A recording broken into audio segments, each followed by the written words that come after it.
and 55 degrees. Well, here we go again. Another reminder, Revive I-5 work is underway, and it was a mess yesterday. It's closed 2 left lanes northbound across the Ship Canal Bridge until June. Here's the Department of Transportation's Tom Pierce speaking with KIRO 7. On the morning commute, we do expect to see more backups coming southbound because, of course, the express lanes will be northbound only for the next 6 months or so. He says if you can, you should consider taking transit instead of driving. And Chris Sullivan is standing by. We'll get to an update on traffic here in just a couple of minutes. State lawmakers in Olympia returned to work yesterday, kicking off the legislative session by tackling some of the toughest issues facing Washingtonians, including how to balance the budget. Here's KIRO News Radio's Luke Ducey with the recap. Governor Ferguson says the 10% tax on earnings over $1 million annually will create tax relief for lower earners by expanding the workers' family tax credit, small business B&O exemptions, and potentially reducing sales taxes. And I think most Washingtonians, and I think even most millionaires, will support that. Republican Representative Chris Gilden calls the tax a slippery slope. We should call this a first slice of the pie tax, because this is just the first slice of the pie. It is going to expand. Luke Ducey, KIRO News Radio. A traffic stop on the Key Peninsula turned dangerous early Saturday. Deputies say the driver sped off, then crashed at a T intersection. The impact sent a large dog flying right through the windshield. Another smaller dog was found in the car. According to the News Tribune, both dogs survived, but deputies arrested the driver for DUI and animal cruelty. A happy ending to what could have been a tragedy in Gold Bar. Firefighters saved a half-dozen puppies that appear to have overdosed on fentanyl. We get the details from KIRO News Radio's James Lynch. Sky Valley firefighters say someone dropped off 3 puppies at the station because of breathing problems. 3 more puppies were found at the family's home in the same condition. Firefighters suspected it was drug-related and immediately started life-saving treatments. Sky Valley Fire Chief Brandon Vargas on the Jake and Spike Show. Started giving Narcan, started giving oxygen, and did CPR on one of the dogs, and they all started to wake up. The puppies are okay, and the case was referred to the Snohomish County Prosecutor's Office for potential charges. James Lynch, KIRO News Radio. Meta may cut hundreds of jobs in its Reality Labs division this week. The New York Times reports the company plans to trim about 10% of staff. Reality Labs, based partly in Redmond, builds Meta's augmented reality and metaverse tech. According to the Puget Sound Business Journal, the cuts come as Meta shifts more money towards AI projects.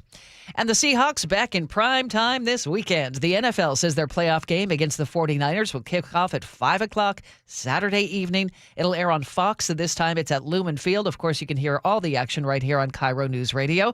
That's a change from 2 weeks ago when Seattle beat San Francisco 13-3 at Levi's Stadium. It's 5:13. That's time for a check on traffic. And for that, we say good morning, Chris Sullivan. Good morning, Manda. We're off to a pretty good start out there. Day 2 of the months of hell.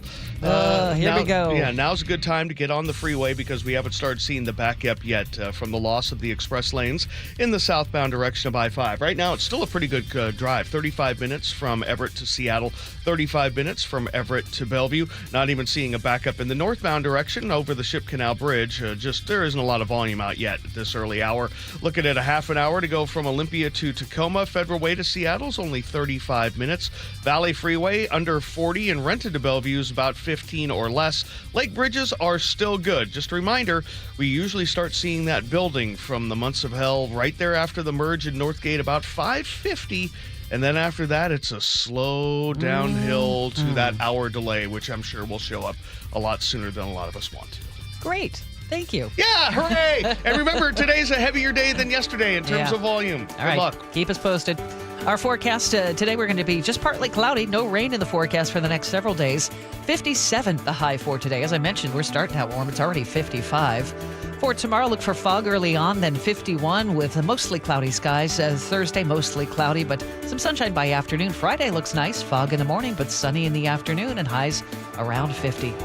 Right now in Seattle, as I mentioned, it's 55 degrees. It's 5:15, and coming up, CBS military analyst Jeff McCausland breaks down the latest on potential U.S. interference in Iran. This is Seattle's Morning News. Your best source for local news, serving Western Washington and the world with the KIRO News Radio App. Always streaming live on your smart speakers. You're listening to KIRO News Radio, Northwest News. This hour of Seattle's Morning News is brought to you by Closets by Design Seattle. Choke Points with Chris Sullivan, presented by Carter Subaru. More like choke point. The new year brings a big new headache for the thousands of you commuting south on I-5 into Seattle. The latest phase of Revive I-5 is underway, and it won't be finished anytime soon. I've got you covered with traffic on the 3s every morning from 6 to 9 on Seattle's Morning News. Nate Connors has you covered every afternoon. We're always hunting for alternate routes, and we'll help you get where you need to be a little faster. On KIRO Newsradio 97.3 FM. This is the story of the one. As an HVAC technician, he and his digital multimeter are in high demand. So when a noisy office HVAC turns out to be a failing blower motor, he doesn't break a sweat. With Grainger's easy-to-use website and product information, he selects the product he needs to keep everything humming right along. Call 1-800-GRAINGER, click Grainger.com, or just stop by. Grainger, for the ones who get it done.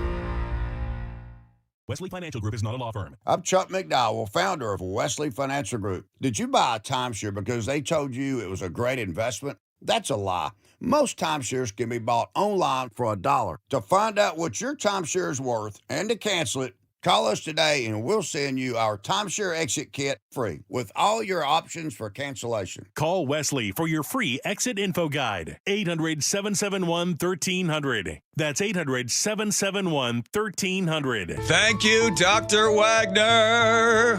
I have a really bad left hip. In fact, this other doctor's like, well, you're going to have to get a hip replacement. I was like, oh, my God. He goes, how old are you? I told him, well, you're going to have to wait a couple of years because we don't want you to wear the hip out. We want you and the hip to both go to heaven together. I was like, well, in the meantime, well, try stretching, aspirin. I was like, I'm not doing that. I'm in pain. I can't sleep. I could barely walk. I'd get off a plane and I'm like struggling to even make it down the ramp. I go to see Dr. Wagner. He explains to me how the stem cell procedure works. It's 90 minutes, and I'm telling you right now, I love it. So rather than surgery, make an appointment to see Dr. Wagner. It could be the game changer for you, like it's been for a whole bunch of other people as well. So whether it's your hip or your wrist or your shoulder, your knee, check out Dr. Mark Wagner. I'm telling you right now, stem cell procedure could be the answer for you, as it's been for me. You want to find out more? drmarkwagnermd.com. That's drmarkwagnermd.com.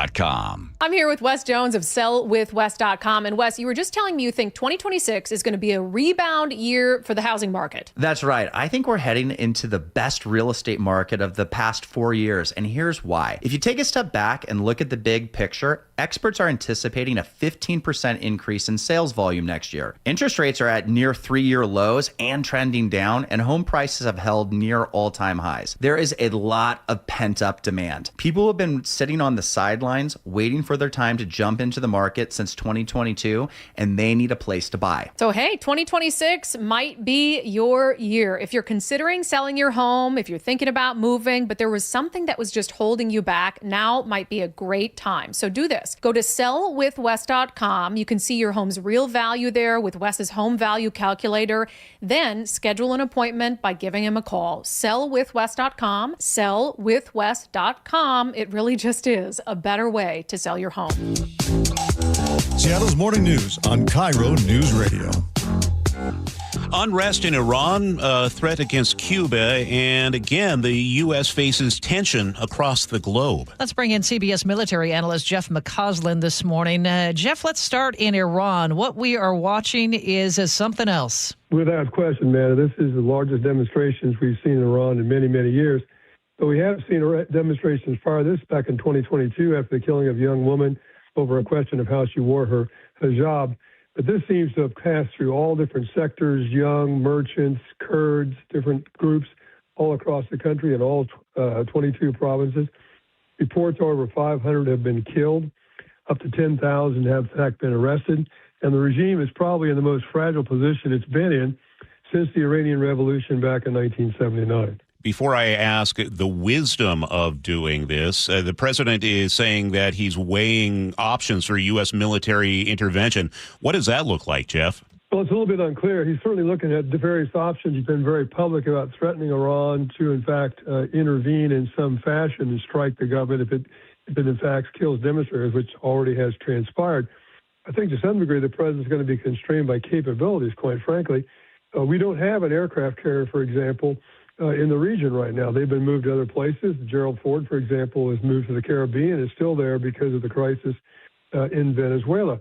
An aircraft carrier would be the most likely capability to use in precision airstrikes against Iran. We could use some of the aircraft we have in various bases in the region, for example, Qatar.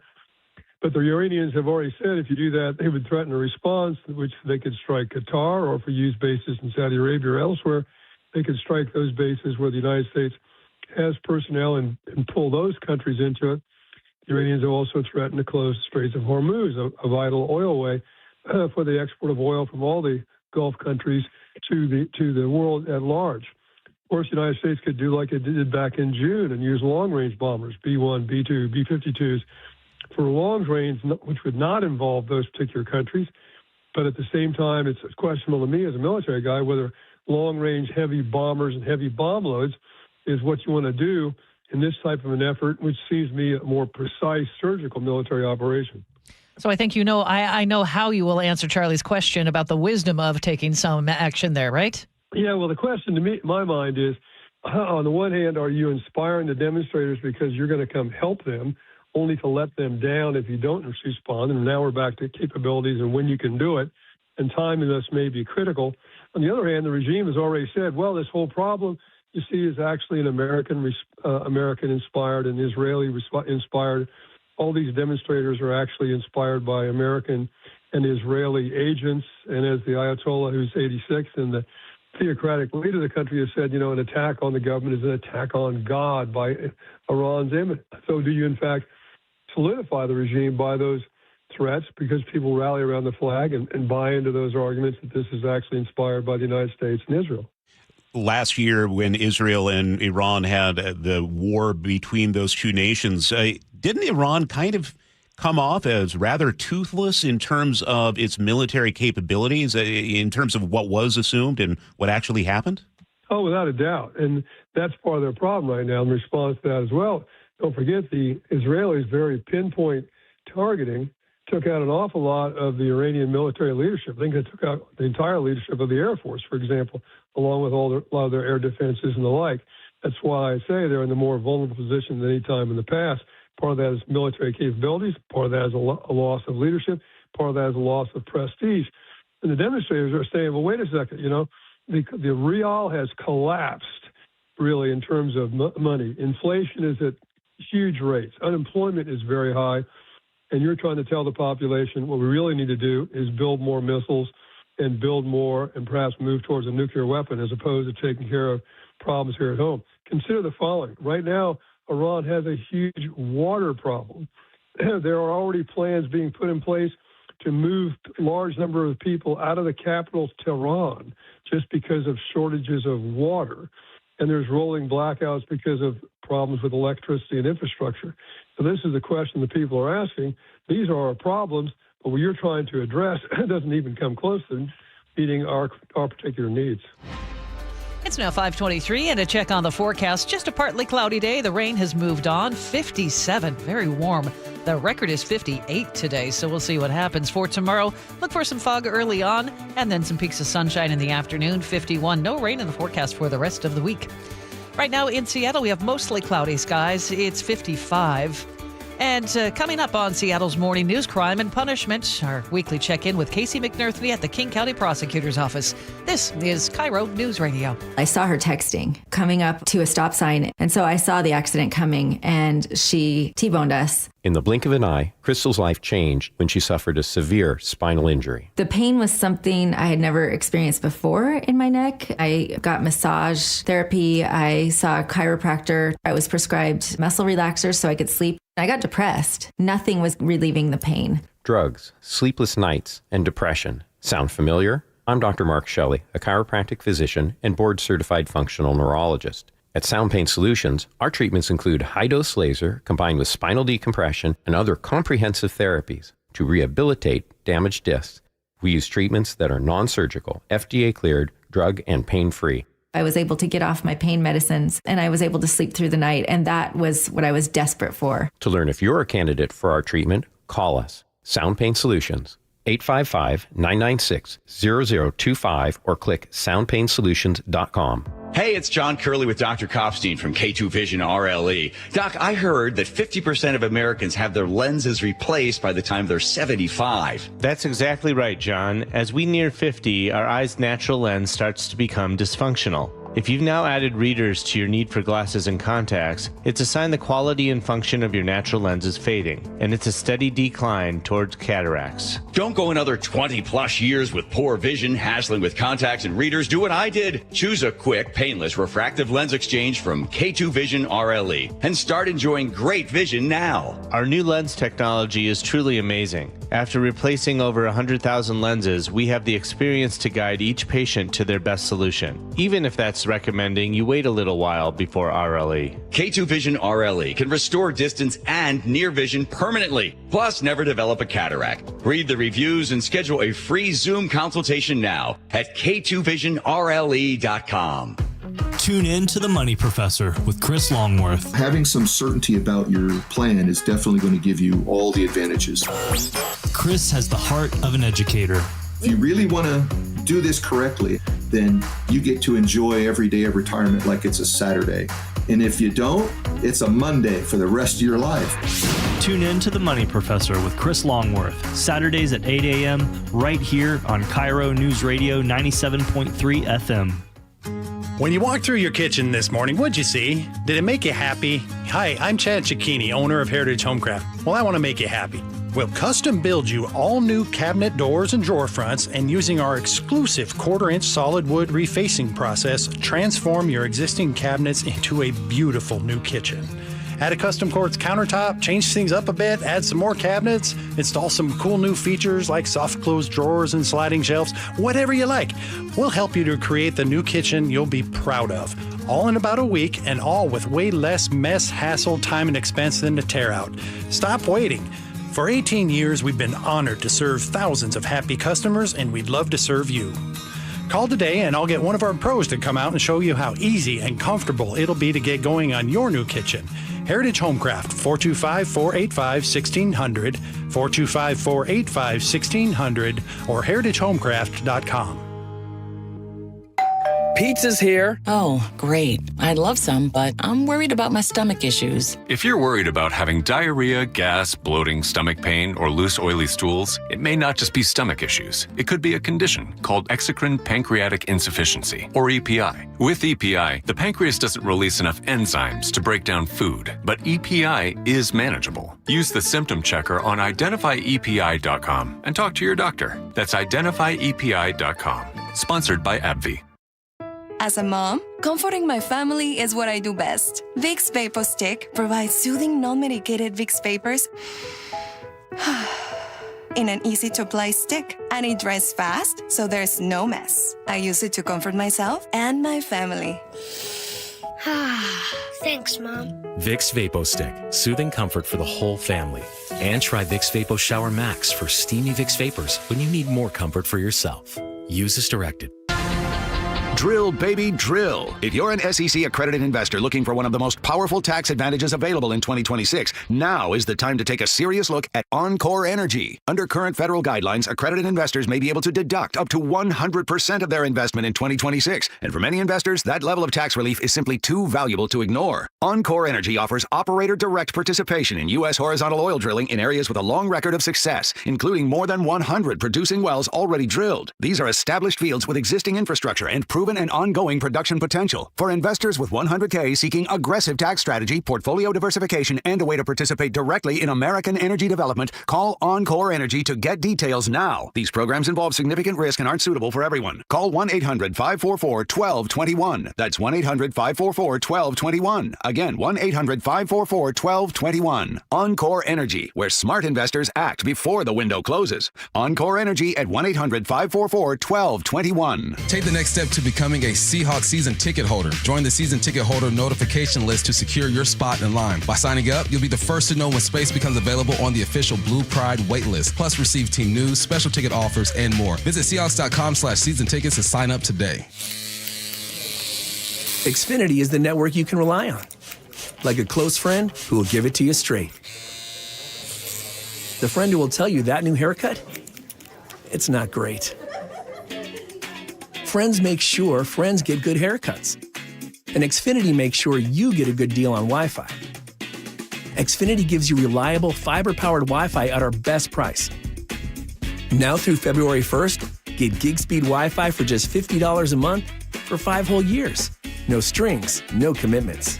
Just super fast, reliable gig speed Wi-Fi with our best equipment and unlimited data included. Save yourself from questionable decisions and save over Verizon and AT&T. Xfinity. Imagine that. Restrictions apply. Requires paperless billing and autopay with stored bank account. Taxes and fees extra. Xfinity Internet powered by fiber and connected to premises by coaxial cable. Actual speeds vary. Start the new year taking active liver supplements from New Nordic. Online at Amazon or newnordicusa.com or at CVS, ShopRite, Meijer Grocery, or Wegmans. KIRO News Radio 97.3 FM Northwest News. Now, the latest from KIRO News Radio and mynorthwest.com. Good morning. It's 5:30. I'm Manda Factor. President Trump's national security team meets today to talk about the massive protests in Iran and how the U.S. can respond. New video shows vehicles on fire and security forces shooting at protesters.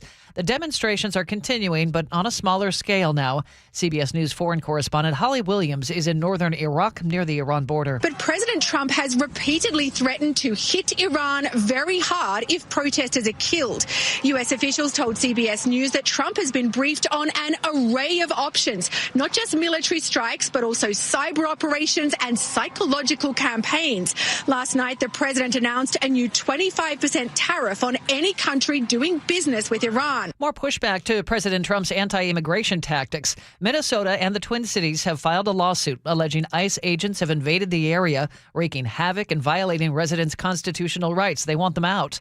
They're also continuing protests nationwide after an ICE agent shot and killed 37-year-old Renee Nicole Good in Minneapolis last week. We get more from CBS News correspondent Lana Zach in Minneapolis. The lawsuit said there had been over 80 911 calls related to immigration enforcement since December 9th, estimating that skyrocketing police overtime costs could reach more than $2 million in just a 4-day span, with local officers reporting heightened hypervigilance and fear. And in a statement, the Department of Homeland Security said the Minnesota lawsuit was prioritizing politics over public safety, adding, quote, "We have the Constitution on our side on this, and we look forward to proving that in court." The Justice Department now says a man shot by Border Patrol officers in Portland faces serious charges. Luis Nino Mancada is accused of aggravated assault on federal officers and damaging property. Prosecutors say he tried to ram agents with his pickup after they spotted him Thursday. Officials say they were looking for his passenger in a prostitution ring tied to a Venezuelan gang. Both people entered the country illegally, according to Homeland Security. And according to the New York Times, she is now in ICE custody in Tacoma. And Seattle gets the spotlight again this Saturday. The NFL has announced the Seahawks and 49ers will play at 5 o'clock in the evening. Fox will broadcast the divisional playoff game from Lewin Field. You can also hear it here on KIRO News Radio. Feels familiar. These two teams met in Week 18, of course, under the lights, and Seattle won that one 13-3. It's 5:33. Let's check the roads now. Things picking up yet, Sully? Not yet. We're still okay. We do have one crash to tell you about. I want to thank our good friend Adam, who's already out there doing his work. Let me know that there is a crash in the left lane on eastbound 512 as you work your way down the South Hill. Definitely starting to see a backup there, even though the volumes are light. So we'll be watching that one closely here, see how that materializes for the rest of the commute. Once you're through that, it's only a 40-minute trip from Puyallup to Renton. Renton to Bellevue is still asleep. 15 minutes there. Olympia to Tacoma, 35 minutes or less. Federal Way to Seattle's only 35. Still haven't seen the impacts yet of the loss of the southbound I-5 express lanes because of construction on the Ship Canal Bridge. That usually heats up in about 20 minutes. So if you're going to be going southbound, trying to get through Seattle, now's a pretty good time to do it before we start seeing that backup. It's only 35 minutes from Everett to Seattle or Everett to Bellevue. KIRO News Radio Real-Time Traffic. I'm Chris Sullivan. And our forecast, it's going to be relatively warm for today. 57, our high. 58's the record. Look for some peaks of sunshine, but we'll stay mostly cloudy. For tomorrow, fog early on and then mostly cloudy and 51. Thursday, again, fog in the morning hours and maybe some peaks of sunshine by afternoon. Friday looks nice. Fog in the morning, sunshine for the afternoon with those highs staying around 50 as we round out the week. Right now in Seattle, it's mostly cloudy and 55. your best source for local news, serving Western Washington and the world with the KIRO Newsradio App. Always streaming live on your smart speakers. You're listening to KIRO Newsradio, Northwest News. Bringing you Seattle's morning news since 1974, this is KIRO Newsradio. We speak with Casey McNerney from the King County Prosecutor's Office talking about crime and punishment. Let's move over to a case over the past week where there was some significant time for a man who was convicted on rape charges. What do we know here? Yeah, he was convicted of 5 counts of rape and 4 counts of voyeurism. And this was a case that took years, but it was an important resolution. He was sentenced to 46 years, just over 46 years. He's 49 now, and so this could be a life sentence. Jocelyn Cooney is the senior deputy prosecutor who handled the case. She's an excellent attorney. Here she is explaining it. So he committed his crimes against his friends, people that he was in business with, people he had been classmates with. So he was able to really build his reputation within the community and build those friendships in order to facilitate his ability to commit the crimes. So I think if not for how much he developed these friendships with the individuals that he victimized, it certainly would have been tougher for him to be able to commit the acts that he did end up committing. What I found interesting, we were talking about this, explain who his attorney was in this case. He represented himself. He had a law degree, but there was a few things about him that were under scrutiny. He claimed Native American heritage. That was one thing that people have questions about. Also, his record as an attorney also came under question too. But either way, even if you don't have a law degree, you can act as your own attorney. Here's Jocelyn walking through what happened there. Throughout the course of trial, he was able to question all of the witnesses, so all the law enforcement witnesses, as well as his victims. And there were a couple of victims that he kept on the stand, not just for a couple hours, but multiple days. And it was certainly not commensurate with how long I had witnesses on the stand. I think at most I had them on for a couple of hours, and he just kept them up there for a very long time, which I know was emotionally taxing for all of them, and just really difficult to experience speaking to this man who'd perpetrated the crimes against him. So just to put a finer point on this is a guy accused of and later convicted of raping these people, and the rapist keeps them on the stand in a courtroom for days at a time, cross-examining them, having them sit and relive that crime in front of a judge, a jury, and people assembled in a courtroom, and that's the way the law works? That is the way the law works right now, and survivors understandably want to see that changed. And they can do that through the Crime Victims Bill of Rights in Washington, amending that through lawmakers. Here's Jocelyn walking through what survivors are hoping to see.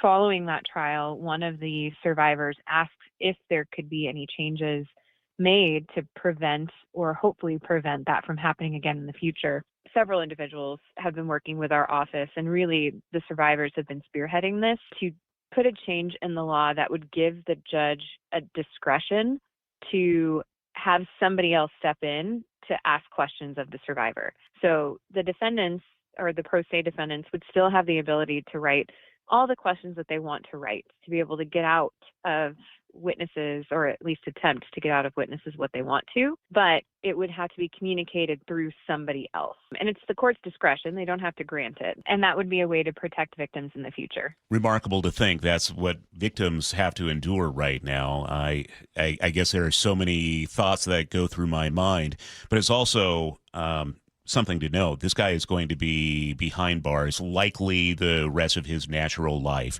It's also an indeterminate sentence. So can you just explain what that means? Yeah, so when you have certain rape convictions, you've got to go before an indeterminate sentence review board at the end of that 46 years, and they review you and your progress and your cases. And short answer is, if they say, no, you need more time, it certainly could be longer than 46 years. All right. Casey McNerney, the King County Prosecutor's Office. Thanks, Casey. It's great to see you, Charlie. It's now 5:39, and coming up, from Iran to the Federal Reserve, we'll get your national headlines coming up here on KIRO News Radio. He's the new face of Seattle radio. Wait, it's the same dude, only his face is new? Okay, got it. Isn't John supposed to be back today? Ursula, that is John. Where on his body they're filling that face from? Looking good, John. Remember, ice packs are your best friend. Man, it is hard to do a radio show with a bag on your head. The same John Curley you know and love with a brand new face. Literally. See for yourself on the KIRO Newsradio YouTube page. If you're one of the millions of Americans behind on your taxes, if you're afraid to open your mail because IRS collection letters could be coming, listen carefully. The IRS is cracking down, taking paychecks, freezing bank accounts, revoking passports. That's a fact. But here's what most people don't know. There are official tax relief programs designed to help struggling taxpayers. Programs that could save you thousands if you qualify. No one knows these programs better than the experts at Optima Tax Relief. Optima's award-winning team will fight to protect your paycheck, your passport, and your property. Their tax attorneys and licensed tax professionals will work tirelessly to get you the best deal possible with the IRS. Every day, penalties and interest keep piling up, so don't wait. Call Optima now for a free consultation. Call 800-343-6460. 800-343-6460. 800-343-6460. Optima Tax Relief. Some restrictions apply. For complete details, please visit OptimaTaxRelief.com. Download the KIRO Newsradio app, where you can watch us live or stream us live anywhere, anytime. How would this initiative, whatever this initiative is, how would he fund it? Stay connected everywhere. Download the KIRO Newsradio app. Hi, I'm Dr. Shelley Flace with today's tip for kids from the American Academy of Pediatrics.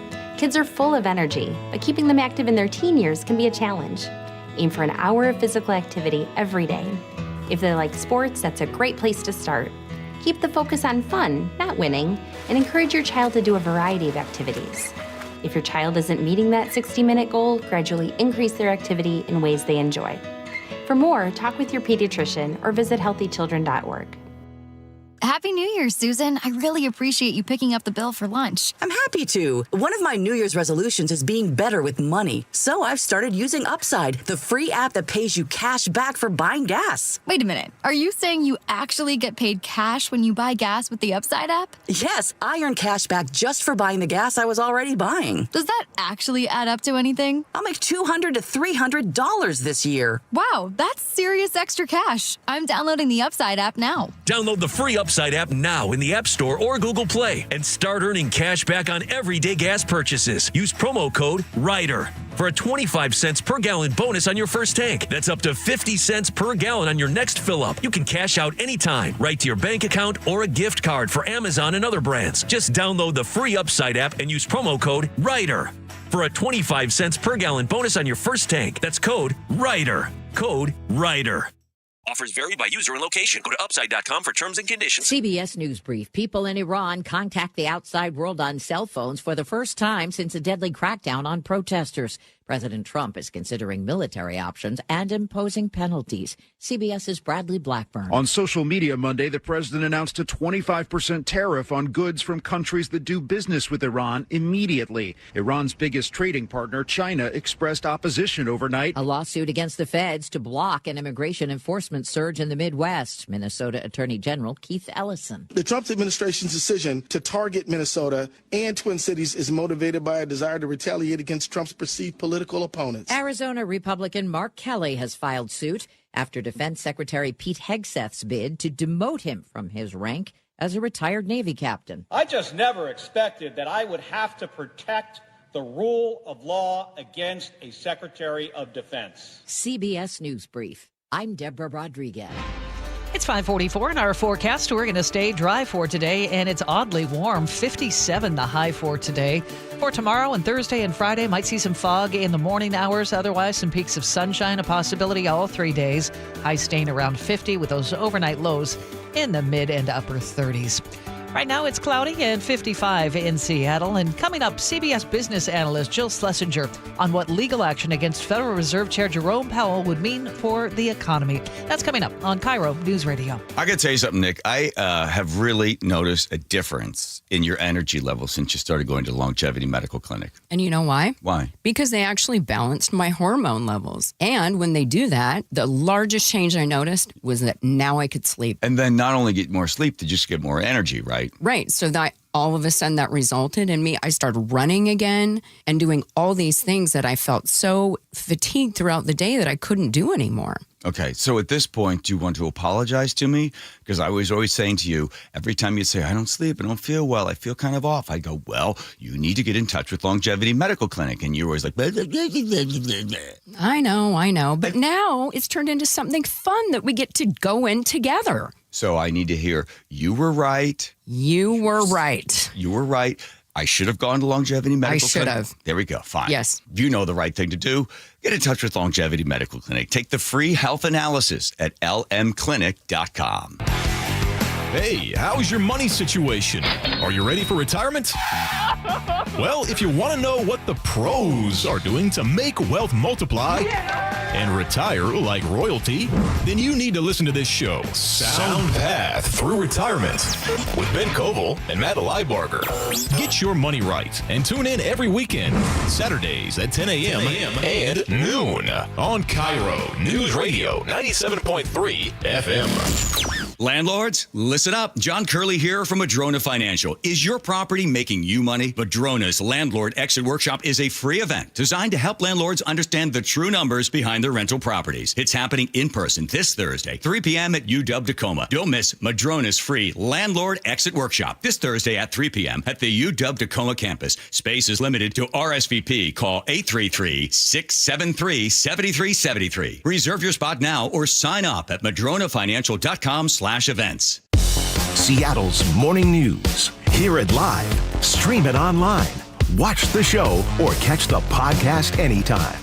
Seattle's morning news, wherever you are. Check in with CBS money analyst Jill Schlesinger for often the top story in the country, if not the world. And today, boy, is it ever. Oh, yeah. Tension between President Trump and Federal Reserve Chair Jerome Powell have been ratcheted up. Jill Schlesinger, CBS business analyst and the host at JillOnMoney.com is with us. What's going on here, Jill? Well, we have an escalation of action, meaning that for much of last year, we heard President Trump trash talking Jerome Powell. He's the chairman of the Federal Reserve Board. Now we learned that on Friday, the Federal Reserve and Jerome Powell, the chair of the Fed, received grand jury subpoenas from the Justice Department on Friday that threaten a criminal indictment of Jerome Powell as chair. This has nothing to do with the running of the Fed. It has to do with there was a big building renovation project of the Federal Reserve. It's like a $2.5 billion project.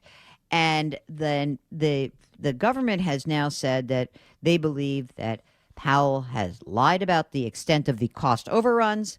And then on Sunday night, the Fed chair himself released a pretty intense video, just 2 minutes, but he basically said that this is political. This is president's campaign to pressure me to lower interest rates, to end the independence of the central bank, and I will not be pressured. So we do have a pretty significant escalation here. Now, remember that Fed chair, his term as the chairman actually ends in May. So we're just like a few months away. You know, May 15th is around the corner. This is the Fed chair's second 4-year term. Remember that President Trump himself in his first term appointed Powell. So he is going to be coming down from the Fed chairmanship anyway, regardless of the outcome of this. But he would then be entitled, even as not as Fed chair, to serve as a governor with the end of his 14-year term is in 2 years. So what's interesting about this is, you know, I wonder if this is actually kind of a shot across the bow where the president is saying, I want him off. I want to put my own people on. And if the president loses this, it's interesting. Maybe Powell's going to stick around for 2 more years. Usually Fed chairs, when their chairmanship ends, they step aside before their governorship is up. Now it's like, whoa, I don't know. Maybe Powell's going to say, I'm in. I'm going to make his life miserable. Remember, a Federal Reserve governor can only be removed for cause. So there has to be something pretty egregious. So the Department of Justice thinks that this is an issue, and we'll see how it progresses. Help me modulate how I react to this, Jill. How did you react when you saw this video from Powell as he makes something I've never seen before? Well, I mean, I think that we have not had a moment where the market has reacted in a significant way since back in, I think it was April, around removing the Fed as the Fed chairman. Right now, stocks are down 0.5 to 0.75 percentage point. That's not a huge reaction, okay? If this starts to really advance, and it does look like these subpoenas are turning into the president packing the Fed with his own people, then this could be a real issue, because if the government, if the Trump administration has if the president has his sights on lower interest rates and he puts people in the Federal Reserve job that lower interest rates, that has might make you feel good in the short term, but in the long run, that can create inflation. So we'll have to keep an eye on this. I don't want everyone to gasp and say, oh my God, the world's coming to an end. But we're going to keep an eye on this, because Fed independence is something that we have relied upon. And it is something that we really want the Fed to act independently, because we want the economy run in the best interest of the economy, not in the best interest of politics.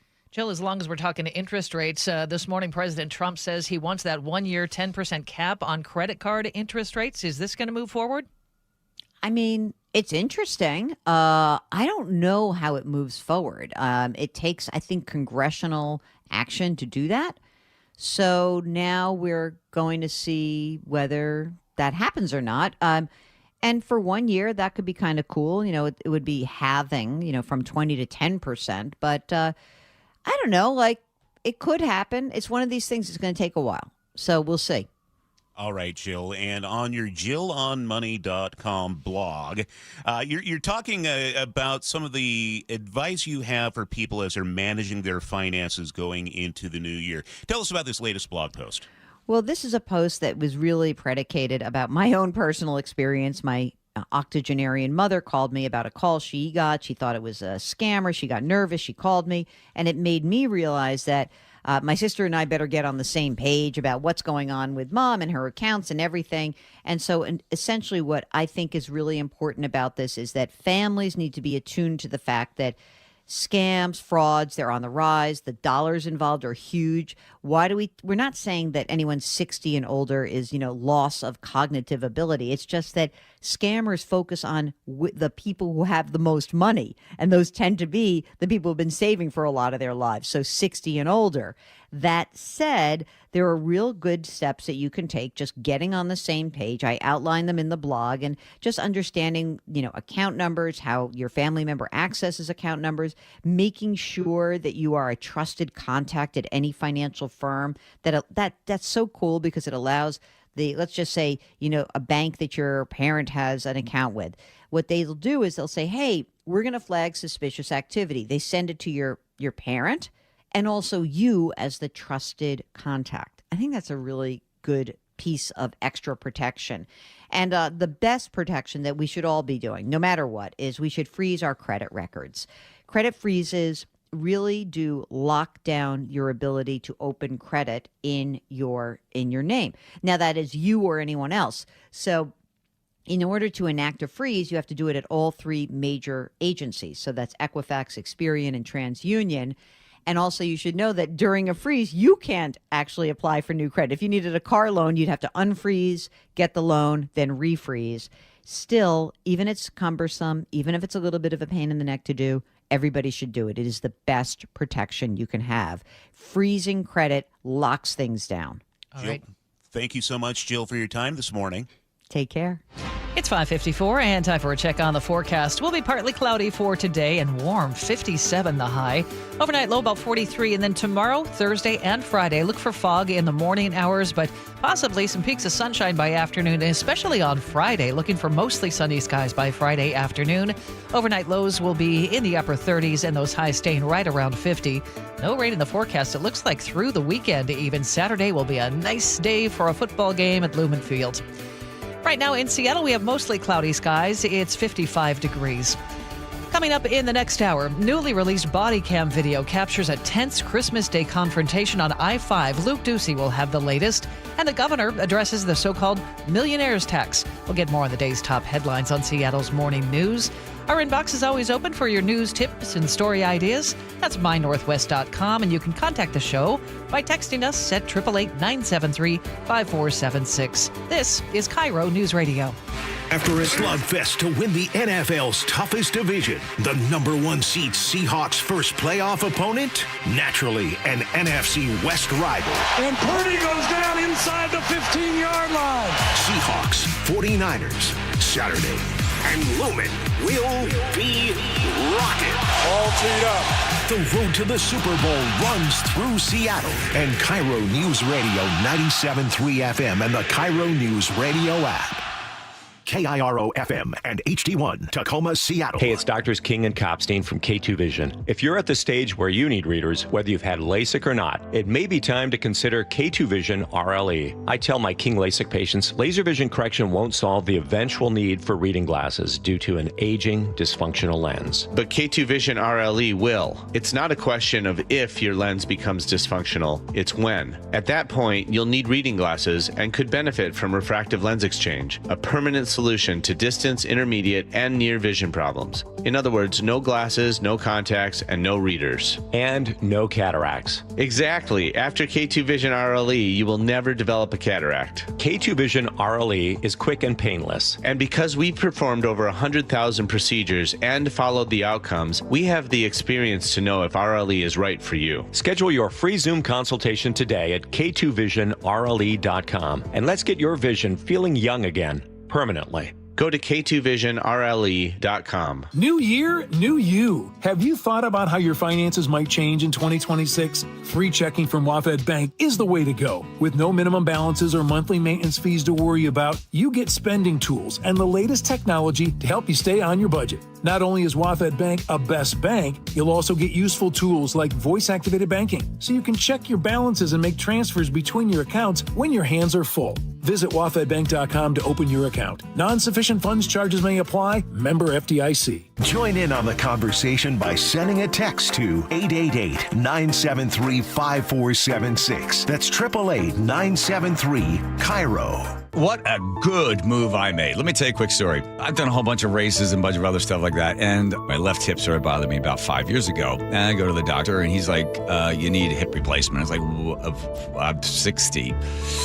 Yeah, we're going to ask you to wait a little while because we don't want you to wear the hip out. We want you and the hip to go into the grave at the same time. I said, what do you do about all this pain? Well, you could, aspirin, and you could continue to do this and that and, sleep with a pillow between your legs. I was like, no, I don't want to do this. Then I was talking to Bob Stelton over there at the sports department. So he went to Dr. Mark Wagner, and I think he had his hip done as well. So I go in there. I said to Dr. Wagner, can you fix my hip? Takes a look at the MRI. Yes. So I got the stem cell procedure. I'm telling you something. This is the best. If you've been thinking about, surgery for your knee, your wrist, your shoulder, or hip. No. Check out Dr. Mark Wagner and go to drmarkwagnermd.com. That's drmarkwagnermd.com.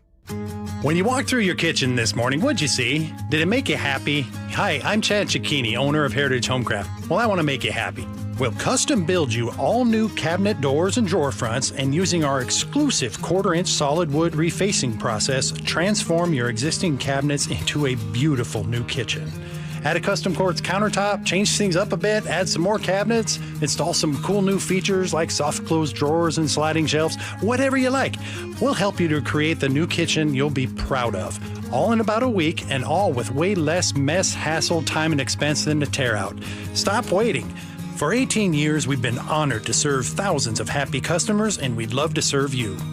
Call today and I'll get one of our pros to come out and show you how easy and comfortable it'll be to get going on your new kitchen. Heritage Homecraft, 425-485-1600, 425-485-1600, or heritagehomecraft.com. No heat, electrical issues, frozen pipes, no power? John Curley here, recommending you call Home Comfort Alliance. For over 40 years, doing heating, cooling, plumbing, and electrical right, including standby generators. Call the comfort people at homecomfortalliance.com. Your best source for local news. KIRO Newsradio, KIRO FM, and HD1, Tacoma, Seattle, Northwest News. This is CBS News on the Hour, sponsored by Pfizer. I'm Deborah Rodriguez, breaking from Washington. Sources tell CBS News at least 6 members of the Justice Department's Civil Rights Division have resigned after they learned there would be no civil rights investigation into that ICE agent who shot a protester dead in her car in Minneapolis last week. The state and the Twin Cities have already filed a lawsuit. CBS's Lana Zach. In a statement, the Department of Homeland Security said the Minnesota lawsuit was prioritizing politics over public safety, adding, quote, "We have the Constitution on our side on this, and we look forward to proving that in court." Protesters in Iran have sent out video showing a violent and deadly government crackdown. Next moves for President Trump. CBS's Holly Williams from the Iraqi border. U.S. officials told CBS News that Trump has been briefed on an array of options, not just military strikes, but also cyber operations and psychological campaigns. The Supreme Court begins hearing arguments next hour in the case of 15-year-old Becky Pepper Jackson. She's a transgender track and field athlete who's defied a ban in West Virginia. CBS's Jan Crawford. If the court says that those bans can continue, you may see other states trying to pass those laws. But of course, Democratic-led states will not. And so we have quite a divide in this country on this issue of participating in sports if you're a transgender female athlete. Inflation declined just a touch last month. Consumer prices rose 0.3% in December from the month before. The cost of groceries, rent, and health care all up, while prices for gas and used cars were down. The Environmental Protection Agency is changing its formula for setting rules on air pollution. The EPA has announced it will now consider the cost to industry when setting pollution limits, not the cost of saving human lives, as it has for decades. The change could make it easier to repeal limits on pollutants from power plants, oil refineries, and steel mills, lowering their costs while allowing for dirtier air. Critics point out the EPA's mission statement is to protect human health and the environment. Long-term exposure to fine particulate matter and ozone has been linked to asthma, heart and lung disease, and premature death. Michael Wallace, CBS News. Want to find out whose dogs are doing their business in your yard? People in communities like Hudson Harbor Condos in Edgewater, New Jersey can check the poop prints. Every resident pup is required to be swabbed so their genetic information can be kept on file. If there's a match, properties can levy fines or punishments. Neighborhood HOAs have signed up, so have campgrounds and dog parks. CBS's Bradley Blackburn. Dow futures down 49. This is CBS News. You still got it, but your immune system weakens as you age, making it harder to fight flu, pneumococcal pneumonia, RSV, and COVID-19. Ask your doctor or pharmacist which vaccines you need. Sponsored by Pfizer. It's 6:03. Let's check in with Sully at the traffic desk. And day 2 of the months of hell, and we are already seeing our backups materializing on southbound I-5. They seem to get going right before 6 a.m., and we're already up to 45 minutes to go from Everett to Seattle. About a 10-minute delay as you work from about 145th down past where you would normally get into the I-5 express lanes, but they remain closed and will be for the next 5 months. So, what we're seeing, again, is nothing unusual, but now would be a good time to get out there before the backup gets any better. 35 minutes from Everett to Bellevue, though I am seeing a few early adopters on 405 as well. We do have one crash on the board. It's for those of you on eastbound 512 trying to make your way down the South Hill. It's over on the right-hand shoulder now, just after the South Hill on-ramp, but eastbound 512 is a little slow as you make your way through. By the way, if you're watching on YouTube Live and you're taking that I-5 commute southbound every day, we've got a free excuse that I've written up there that you can download. You can text your boss to say it wasn't my fault because the DOT caused an hour delay.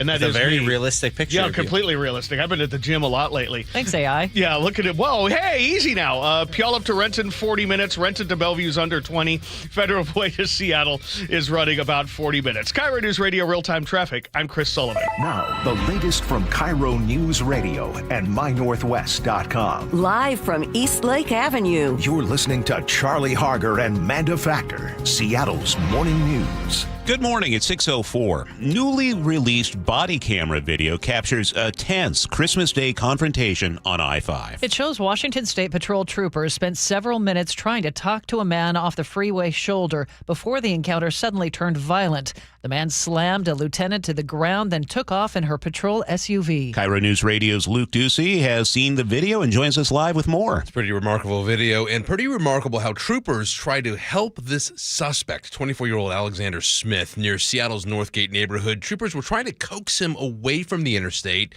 He said he wanted to go to Stanwood, some 50 miles north. So troopers they gave him a blanket, and they offered to pay for his light rail ticket to get him on his way to Stanford. Here's the beginning of that interaction. You can hop in the back, warm up a little bit. We'll get you to the train station, get you your ticket, and then we'll let you out of the car. You want to do that? At least warm up a little bit, dry up a little bit. You guys are being very nice. I don't deserve it, okay? You can say you don't deserve it, but we still have a job to do, and we still have a duty to make sure that you're okay and to protect you, okay? Well, Smith eventually walked away. He didn't take the train ticket, but moments later, they got reports then that he walked onto I-5 itself, and they walked into traffic themselves to help him again. He's standing in lane 1 right now. Hey! Get out the road! Get out the road, please! Please! Please, bro, please! Yeah, it's just pretty incredible. Next, and this is the moment that everyone has seen and heard about, Smith appears to yank that WSP lieutenant out of her cruiser, slam her to the ground, steal her cruiser, and then you'll hear him speeding off. Yeah, get off the road. Here, get off, bro. Get off the road. Please, bro, please. Holy. So she's on the ground now.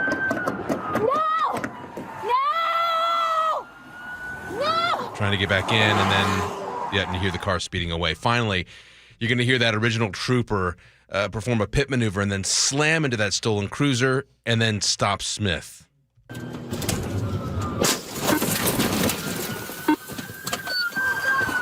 up! Hey! So their guns pointed at him right there, and then said on the radio, successful pit maneuver, and then got him arrested. Nobody was seriously injured. In the charging documents in this case, prosecutors say Smith smoked meth right before this incident. He now faces a slew of felony charges. Amazing video that you can see right now on mynorthwest.com. Thanks for the update, Luke. It's 6:07 now here on Seattle's Morning News. Yesterday was day one of the new state legislative session, and right out of the gate, Democrats and Republicans could not agree on how Governor Ferguson should calculate his proposed budget. In an early legislative session committee meeting, neither side could agree on how much leftover budget money the governor can put toward his proposed budget. Democrats favored a 1% reversion assumption. Republicans like Travis Couture said it should be 25% less than that, the same they assumed in their own budget forecasts. There shouldn't be two sets of rules between what the legislature has to do and what the governor must do. In the end, the sides compromised at 0.9% reversion, a difference that equals close to $100 million in the state's biennial budget. The governor needs to close a $2.3 billion budget gap. Governor Ferguson says nobody should be surprised he's calling for a new millionaires tax. Governor tells TVW he expects lawmakers to pass it this session. And so a millionaires tax, which targets a small number of folks whose income doesn't include the value of your home, your income is more than $1 million, you pay after $1 million, 10% millionaires tax. Ferguson says the revenue would support a tax break for small businesses and relief for lower earners. The governor is expecting legal challenges. Opponents argue the idea would amount to an income tax, which is unconstitutional in Washington state. Ferguson says he's open to a constitutional amendment to make sure the tax is legal.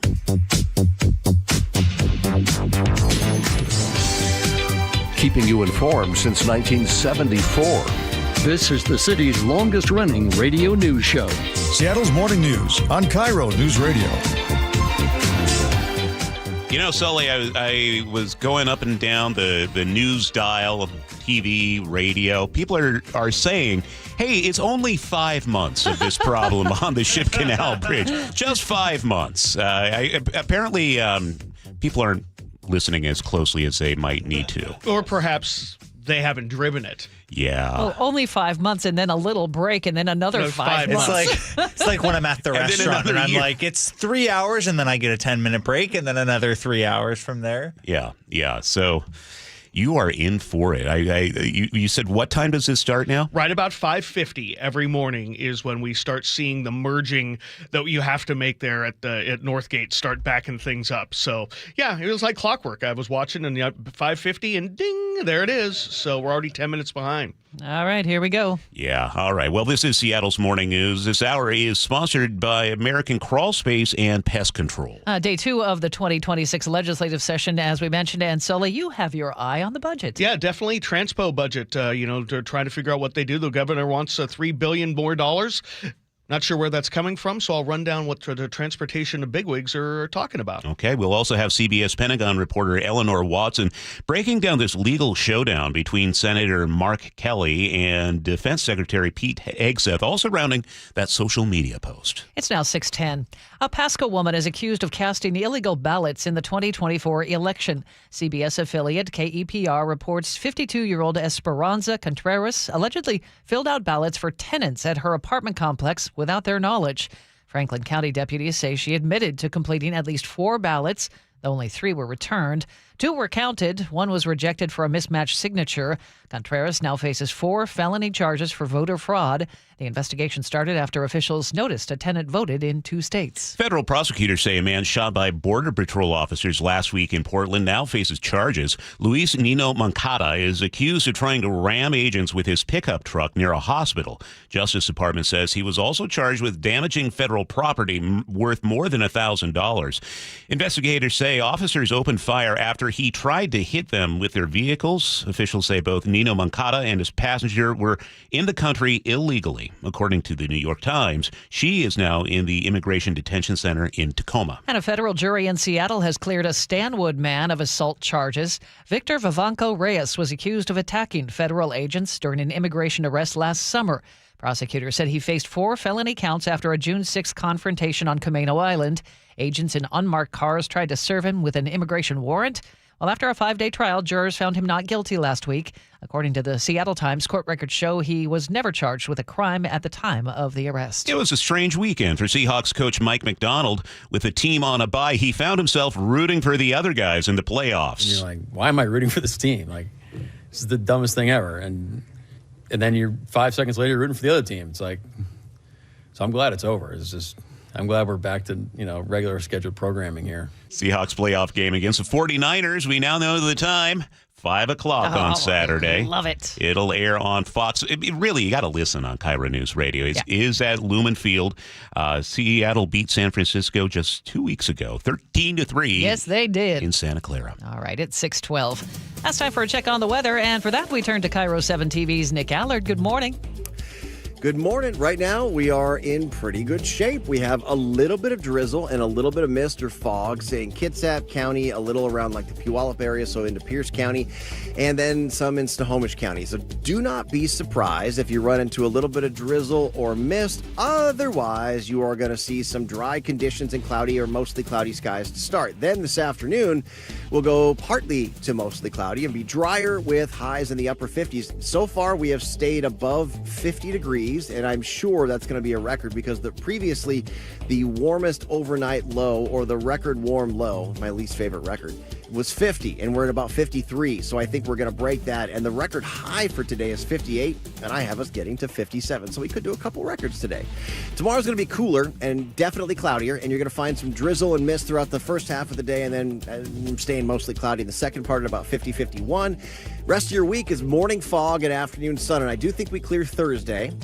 think we have a tough time Friday, but we should see some afternoon sunshine on Seahawks Saturday and Sunday, and all there in the low 50s. So outside of drizzle, we are in great shape, and we're looking nice and calm. So oddly warm stepping out the door really this morning. I know it. All right, Nick, thank you. It's cloudy and 55 in Seattle right now. 6:13, we check traffic on the 3s with Chris Sullivan. And we are looking at about a 10-minute delay now on southbound I-5 as you make your way from about 145th down into Northgate, where you would normally get into the express lanes. Got about a 45-minute trip from Everett into Seattle, about 35 from Everett into Bellevue, though there are a few more people heading south on 405 right away to start the day. They're not going to put up with anything on I-5 today, so expect for that to be a little bit more crowded than you might expect. Looking at eastbound 512, still struggling down the South Hill with a crash in the left, to make that the right-hand lane.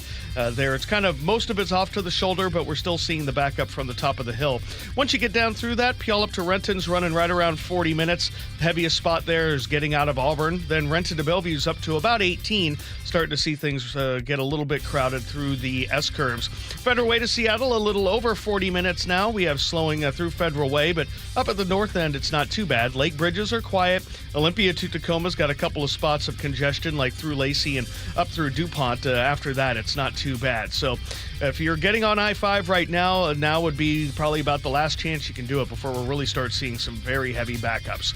KIRO News Radio Real-Time Traffic, I'm Chris Sullivan. Charlie Harger and Manda Factor, Seattle's morning news. Hey, oh, let's go. Now, Choke Points with Chris Sullivan. Presented by Carter Subaru. Well, it's now 6:15. Governor Ferguson wants to add $3 billion to the state transportation budget in this short 60-day legislative session. How he wants to do it is not popular on either side of the aisle. So Sully is here with that and a look at other transportation issues up for discussion in Olympia. The governor wants to spend more than $2 billion of that increase on maintenance and preservation, something that the legislature has long ignored. By some previous estimates, Washington underfunds maintenance and preservation by about $1 billion a year. That's just to protect what we already have. But the governor wants to raise that extra money by selling bonds, using revenue from the increased gas tax as collateral. Not a popular idea with House Transportation Committee Chair Jake Fye. He fears that will leave the state with less financial flexibility going forward, very similar to what his Republican counterparts say. He's leaning towards project prioritization and scheduling to move the money from current projects to maintenance. I think there's a lot to be said for putting more money into preservation and maintenance. Can we see if we can maybe slow down a project or two and put some money into more money into preserving and maintaining what we got? So they all agree that maintaining what we have is a really good thing. How we're going to get the money, that's another issue. And that's something that Jake had mentioned, or Representative Fye, in this short session. He's not sure if the legislature should be focusing on anything new. We didn't do new things of any consequence last session. It was just filling holes for project overruns like 520. So the idea of doing new stuff is like, where's the money? Where's the money coming from? There's also expected to be quite a discussion about the ferry system. Everything from delaying the electrification of the fleet to even rethinking the contract to build 3 new electric hybrids, even though that contract's already been signed.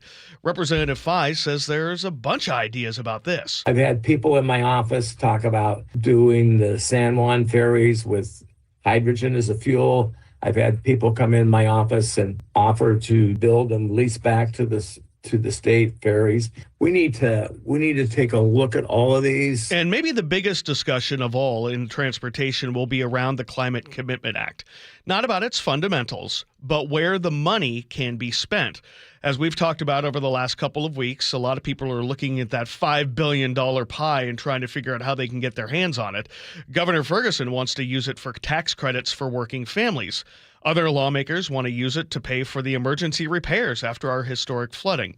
Representative Fye isn't a big fan of taking the money from the CCA for non-climate issues. Many of my constituents complained to me about, well, you sold us on this tax and it was going to be restricted to this purpose, but now you're spending it on something else. Yeah, so that's a high bar, as he likes to say, for him when he talks about things. There's also one really interesting topic that will be discussed, but maybe not put forward this session. And this one, I think a lot of people will be very interested in. It's surrounding the road usage charge.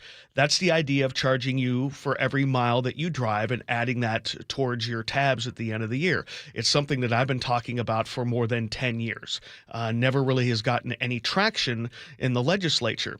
But Representative Fye is looking at something that's just slightly different. It's called a highway user fee, which charges you a fee when you renew your tabs based only on your car's MPG. The threshold, 25 miles per gallon. If you're under that, you don't pay anything extra. If you're higher than that, you pay more. And the more fuel efficient your car is, it gets even higher. This is where we're losing the money on those vehicles. And people who have vehicles that have less gas mileage are paying a greater share per mile driven. So it gets at the same problem, but it doesn't have the concerns associated with privacy, right, tracking, all of that. So basically, it's a way to go after electric vehicle owners who do not pay for roads with their current under the current. Yes. Hey, now I feel like I'm being attacked. Listen, I am an electric vehicle driver. I'll never be a millionaire, so I'll never have the millionaire's tax. But the EV, they're coming after me? Well, that's a part of a way to recoup the damage to the roadways that's not being recovered by the gas tax. You know how much I'm paying? You already got a tax credit for it, didn't you? No. That went away last year, though, Yeah. both federally and locally. But, yeah, so that's the plan. It's something that's coming after old Chuck. Yep. And a lot of people, and again, it doesn't matter how many miles you drive. It doesn't matter where you drive them or how you drive them. It's based solely on your miles per gallon. Virginia is the one state that is running a program just like this. You can go to mynorthwest.com. I have a link to the Virginia's page. It kind of gives you a readout of your miles per gallon and what that might equal. Say my car gets 25 miles to the gallon. I might owe $7 at the end of the year. How long have they been doing it in Virginia? A couple years. I mean, it's something that it's relatively new, but it gets rid of the privacy issues here. And it also helps, as I said, the goal here is to recoup miles not gotten from the gas tax for people who have more fuel efficient vehicles. So you can take a look at the table there, kind of see what Virginia is doing. Again, it's a short session. This is something that probably will require a lot more discussion. So I doubt there will be maybe a bill dropped on this, but it's something that they're going to talk about to get at the fundamental issue, which is our gas tax does not go as far as it used to, and we can keep raising it and keep raising it. That only hurts people on the lower income side of things because they have less fuel-efficient cars. So, yeah, it's a way to get after the damage your really heavy battery car gets. You know, at any point did Representative Fye say, this is really to stick it to Charlie Harger? No, he did not, but Okay. I know he's listening right now and probably laughing on his way to day 2 of the session. Unless he's already living down in Olympia for the session. But, yeah, I mean, it's an interesting idea because something has to be done to make up that difference, right? Something because the gas tax just doesn't do it anymore. So, yeah, it's almost like there's a commentary here. Just like the bigger picture when we're talking about this. Gas tax ain't working, right? Right. The sales tax system we use in this state ain't working. It's sticking it to people who make less. Correct. They both do. And nobody is wanting to make any changes. It's almost like we just need to stick this thing in a blender and figure it out and not. Basically, I don't want it all being stuck to me. And again, now I know a bunch of people are going to get on me and be like, "Well, EV player, we pay," and I get it. You have those massive fees every year, but the way the legislature earmarks that money, don't get me started. It doesn't necessarily go to roads like the gas tax does. And again, they could change that too, and then go get ready. Make your fees that you do pay, which are high, make them go to roads and maintenance, but they're not.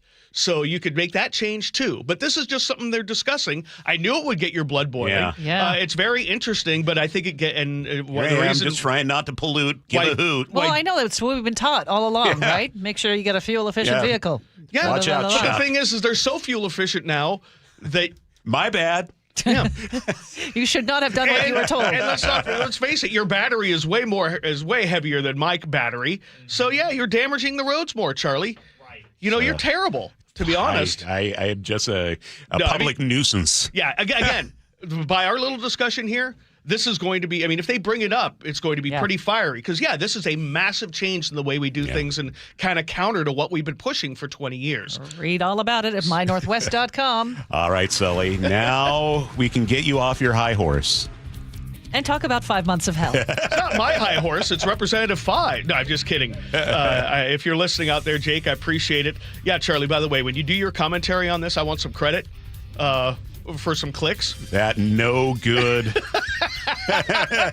All right. Well, we are definitely up to about 55 minutes to make the drive from Everett into Seattle because of the brake lights that we have now through Mount Lake Terrace and Shoreline, getting down to where we lose the express lanes. Also seeing some very heavy braking right around the Boeing Freeway. It's only 42 from Everett into Bellevue, though there are a few more people making that switch to 405 early this morning. So that's where we are out of the north end. Rest of the map, about average for a Tuesday. We do have brake lights down the south hill, crash at the bottom of the hill, over on the right-hand shoulder, slightly over the fog line. We're also seeing heavy brake lights through Sumner, just getting over to 167. Don't forget, if you didn't drive 167 yesterday out of Sumner, the new express toll lane is now operational there. We have about 42 minutes to get you up into Renton. Renton to Bellevue is about 25. The Lake Bridges are still in good shape, and we're under 45 minutes from Federal Way to Seattle. This report brought to you by Lake Washington Windows and Doors. Save $600 off windows and $1,500 off doors from Lake Washington Windows and Doors. Plus, enjoy 12 months, that is, same as cash financing. Don't wait to visit lakewashingtonwindows.com. Just a partly cloudy day. The big story is the temperature. 57 our high for today. 58's the record for this day. Then tomorrow through Friday, we'll see some fog in the morning hours and varying degrees of clearing throughout the afternoon with highs back down around 50. It's 55 in Seattle right now. Well, speaking of taxes, if you've saved more than $300,000 for retirement, that's something to be proud of. But I want to give you a heads up about something a lot of people don't think about it until it's too late. Taxes. Taxes on your IRA and 401k withdrawals. Taxes on your Social Security. Taxes on your investment income. When you add it all up, this could actually be your biggest expense in retirement. And nobody wants to give the government more than they have to. So I want you to know about the folks at Boss Retirement Solutions. They're offering a free customized retirement tax savings analysis. No cost, no obligation. They will show you the strategies that could significantly reduce what you owe, so more of your money stays right where it belongs, with you. Boss has 2 locations here in Seattle. Give them a call, 206-210-1350. That's 206-210-1350. They'll take care of you. 206-210-1350. Advisory services offered through Boss Retirement Advisors. Investing involves risk, including the potential loss of principal. No statement contained herein should constitute tax, legal, or investment advice. After a slugfest to win the NFL's toughest division, the number 1 seed Seahawks' first playoff opponent, naturally an NFC West rival. And Purdy goes down inside the 15-yard line. Seahawks, 49ers, Saturday. And Lumen will be rocking. All teed up. The road to the Super Bowl runs through Seattle. And KIRO Newsradio 97.3 FM and the KIRO Newsradio app. Paid political announcement. More than half of short-term rentals across Washington are booked by Washingtonians. Families traveling for their children's tournaments and games. Firefighters fighting wildfires. Traveling nurses providing critical care. Every day, short-term rentals are helping make travel more affordable. Legislators in Olympia are considering increasing taxes on short-term rentals. But with the cost of everything going up, we can't take another price increase. Keep travel affordable for us. Paid for by Airbnb helps our state thrive host pack. An organized home is a happy home and a happy homeowner. John Curley here. Closets by Design made me and my home happy. Experience the quality and backing of a national brand with friendly local Seattle service. From booking the appointment to a free in-home consult to installation day, Closets by Design will leave you wowed and clutter-free. Right now, get up to 40% off plus an additional 15% off and 18 months financing and free installation. Visit closetsbydesign.com or call 1-800-BY-DESIGN to schedule today. It's clogged again. Your drain? Just had it cleared. You didn't call Apollo Plumbing. How can you tell? Because your drain's clogged again. So so frustrating. We can clear that drain. That's what the last guy said. We'll clear it, guaranteed. He said that too. Apollo Plumbing will clear your drain, or it's free. Wait, what? Apollo Plumbing clears your drain. Or it's free? Yep. What's the catch? No catch. Fine print? Apollo Plumbing clears your main drain for $83. $83, or it's free? And we'll even give you a camera inspection. Because? It's the best way to find what's causing your clog. But that's extra. Nope. Included. No extra charge? Not 1 cent. $83, or it's free. All it takes is an accessible outside cleanout. And an Apollo plumber. No clog is safe from Apollo Plumbing. And just like that, my main drain is... Draining again. How can you... Apollo plumbers are that good. 83, or it's free. You call, we come. My drain's draining again. Guaranteed. 83, or it's free. As it should be. Apollo Plumbing. ApolloPlumbing.com. I'm here with Wes Jones of sellwithwes.com. And Wes, you were just telling me you think 2026 is going to be a rebound year for the housing market. That's right. I think we're heading into the best real estate market of the past 4 years. And here's why. If you take a step back and look at the big picture, experts are anticipating a 15% increase in sales volume next year. Interest rates are at near 3-year lows and trending down, and home prices have held near all-time highs. There is a lot of pent-up demand. People have been sitting on the sidelines waiting for their time to jump into the market since 2022, and they need a place to buy. So, hey, 2026 might be your year. If you're considering selling your home, if you're thinking about moving, but there was something that was just holding you back, now might be a great time. So do this. Go to sellwithwes.com. You can see your home's real value there with Wes's home value calculator.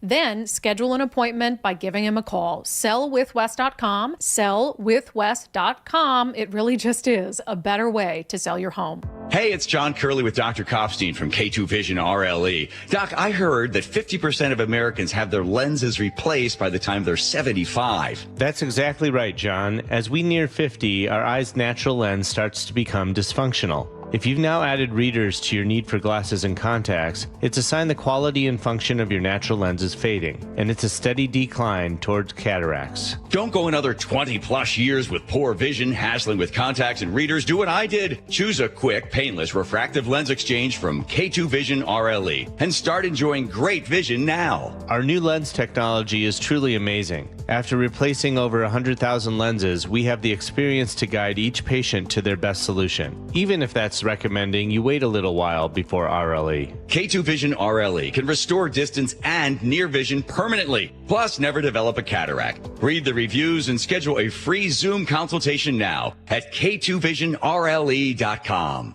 Hi, I'm Justin Shirley. We offer 0 down, 0 interest, and 0 payments for 24 months on new roofs. Call 866-ROOF-ROOF now. State Roofing and Exteriors, held to a higher standard since 1968. Now, the latest from KIRO Newsradio and MyNorthwest.com. Live from East Lake Avenue. You're listening to Charlie Harger and Manda Factor, Seattle's morning news. Good morning. It is 6:31.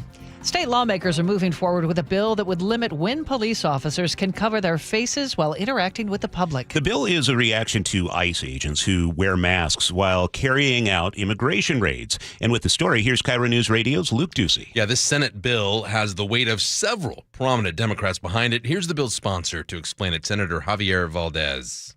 We just want to make sure here in Washington State that the public knows who they're dealing with, especially our federal ICE officials are masking up and in their duties and not identifying themselves to the public. So if this passes, police officers and federal law enforcement officers would be prohibited from covering their face with, say, like a balaclava that we've seen in the news, on TV, a neck tube, any kind of tactical mask, while interacting with the public, including during any immigration arrests. Also, anyone detained by an officer who violates the rule could file a civil lawsuit seeking damages, attorney's fees, and court orders to stop future violations.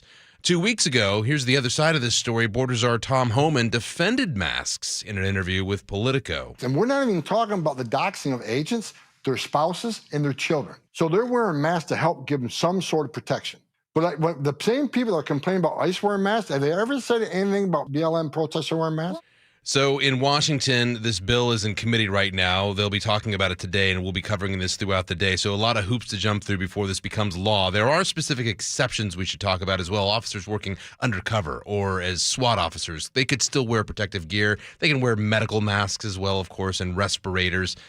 California, the only state that has passed a similar bill. They did so last year. Similar bills are being considered now here in Washington, Illinois, Michigan, Massachusetts, and in Oregon. Thank you, Luke. It's 6:33 now. A happy ending to what could have been a tragic story in Gold Bar. Firefighters saved a half dozen puppies that appeared to have overdosed on fentanyl.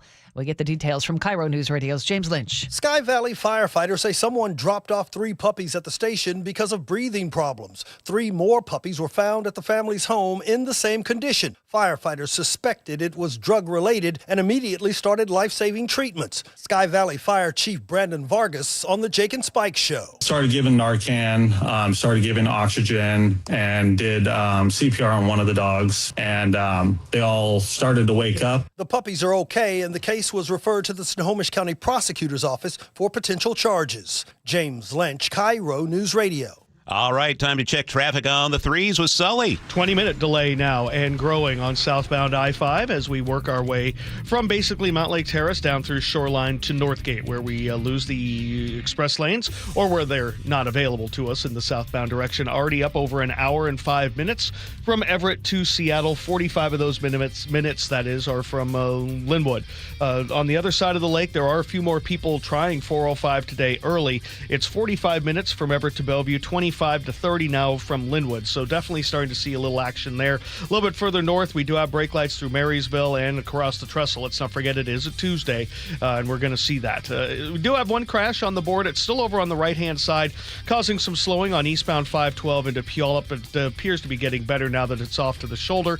And then Puyallup to Renton running right around 50 minutes. Renton to Bellevue getting closer to a half an hour as the S-curves are very active now. Olympia to Tacoma under 40, which is good. Federal Way to Seattle, 45, because we don't have that forced merge at past I-90 with the express lanes being open in that direction. KIRO News Radio real-time traffic. I'm Chris Sullivan. And our forecast, just a partly cloudy day. It is going to be unseasonably warm, about 57 today. That'll change tomorrow. Fog early on and a high of 51 tomorrow. Maybe some patches of clearing in the afternoon. Pretty much the same deal on Thursday and Friday as well.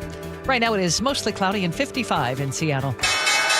At 6:35, time for the opening bell report, and there are reports this morning. Boeing is planning another round of layoffs. King 5 TV reports a source inside the company says Boeing plans to cut about 10% of jobs in its defense, space, and security supply chain division. Boeing hasn't confirmed the number, but does say it regularly evaluates and adjusts its workforce. The source says the cuts won't affect union engineers or machinists. This comes after Boeing cut 17,000 jobs, 10% of its entire workforce at the end of 2024. KIRO News Radio has not been able to independently confirm the layoffs. Meta may cut hundreds of jobs in its Reality Labs division this week. The New York Times reports the company plans to trim about 10% of staff. Reality Labs, based partly in Redmond, builds Meta's augmented reality and metaverse tech. According to the Puget Sound Business Journal, the cuts come as Meta shifts more money toward artificial intelligence projects. December's consumer price index shows no change from the month before at 2.7%. Sam Goldfarb is a markets reporter for the Wall Street Journal, and he says this report doesn't necessarily reflect what people are buying on day-to-day basis. Even now, inflation isn't at 2%, so prices are still rising faster than the Fed's 2% target. So it's somewhat painful for average people. For nearly a year, President Trump has been attacking Federal Reserve Chair Jerome Powell, calling him names, pushing him to lower interest rates. Well, now the Trump administration has launched a criminal investigation into Powell, personally tied to his renovation of the Fed's headquarters in Washington, D.C. And for the first time publicly, Powell is hitting back. We get the latest from CBS News senior White House correspondent Weijia Jiang. The probe sparked bipartisan backlash. The Fed has been the gold standard for that kind of monetary policy decision making. And Donald Trump is just burning that to the ground. Republican Senator Tom Tillis went further and said he would oppose the confirmation of any nominee for the Fed until the matter is resolved. President Trump says he wants to cap credit card interest rates at 10% for a year, and he wants it done by January 20th. CBS's Jill Schlesinger takes a closer look at this proposal. We're not sure he actually can do this by fiat. It looks like it has to be congressional action. There have been some bipartisan efforts, actually, that have been brewing over the last year or so to try to make this happen. They've stalled out. Maybe with the president's push, they can get them revived again, so we'll have to see. If you see a bunch of 20-somethings camped outside Lowe's all night, don't mind them. CBS's Chris Mavidris says they're just lining up to get a bucket. The viral $2 pink mini bucket is now the new thing everyone's trying to get their hands on. It's just a shrunken down version of those Lowe's construction buckets, but it's already given the Starbucks Barista Cup a run for its money as the most hyped container on social media. So what do you even do with a bucket that only has room for a cup and a half? What else? You drink coffee out of it. Rearview mirrors get smarter. This is Jeff Gilbert with the Car Chronicles. Craig Piersmith with auto supplier Gentex. They already have the full view mirror, which uses cameras to improve your view. Now they've innovated that for a new system that adjusts the view a bit. For example, it goes down when you back up. It also adapts at lower speeds. The view is going to expand slightly to allow you to monitor traffic, pedestrians, and things such as like in a downtown environment. But the moment you hop on the highway and start to go at higher speeds, that view in your mirror is going to contract a little bit. It will also adapt to the traffic around you as you drive. So if a car is in your side blind zone, the mirror actually is going to tie in with the side blind zone system. So if something's coming up, let's say a vehicle's approaching from behind on the left side, your mirror is actually going to expand a little bit to allow you to see precisely what's in that blind spot. The updates also make the image less flat and more three-dimensional. With the Car Chronicles, I'm Jeff Gilbert, CBS News. And trading's underway on Wall Street, and stocks are mixed this morning. The Dow down about 166 at 49,423. S&P 500 is up 5, and the NASDAQ up about 46. Okay, traffic is on the way. Sully, where will we start? Like you don't know. Southbound I-5, already over 20 minutes behind schedule. We'll break it down for you next. The opening bell is brought to you by Legacy Group Capital Common Sense Lending. After a slugfest to win the NFL's toughest division, the number 1 seed Seahawks' first playoff opponent, naturally an NFC West rival. And Purdy goes down inside the 15-yard line. Seahawks, 49ers, Saturday. And Lumen will be rocking. All teed up. The road to the Super Bowl runs through Seattle. And KIRO Newsradio 97.3 FM and the KIRO Newsradio App. As a mom, comforting my family is what I do best. Vicks Vapor Stick provides soothing, non-medicated Vicks Vapors in an easy-to-apply stick, and it dries fast, so there's no mess. I use it to comfort myself and my family. Thanks, Mom.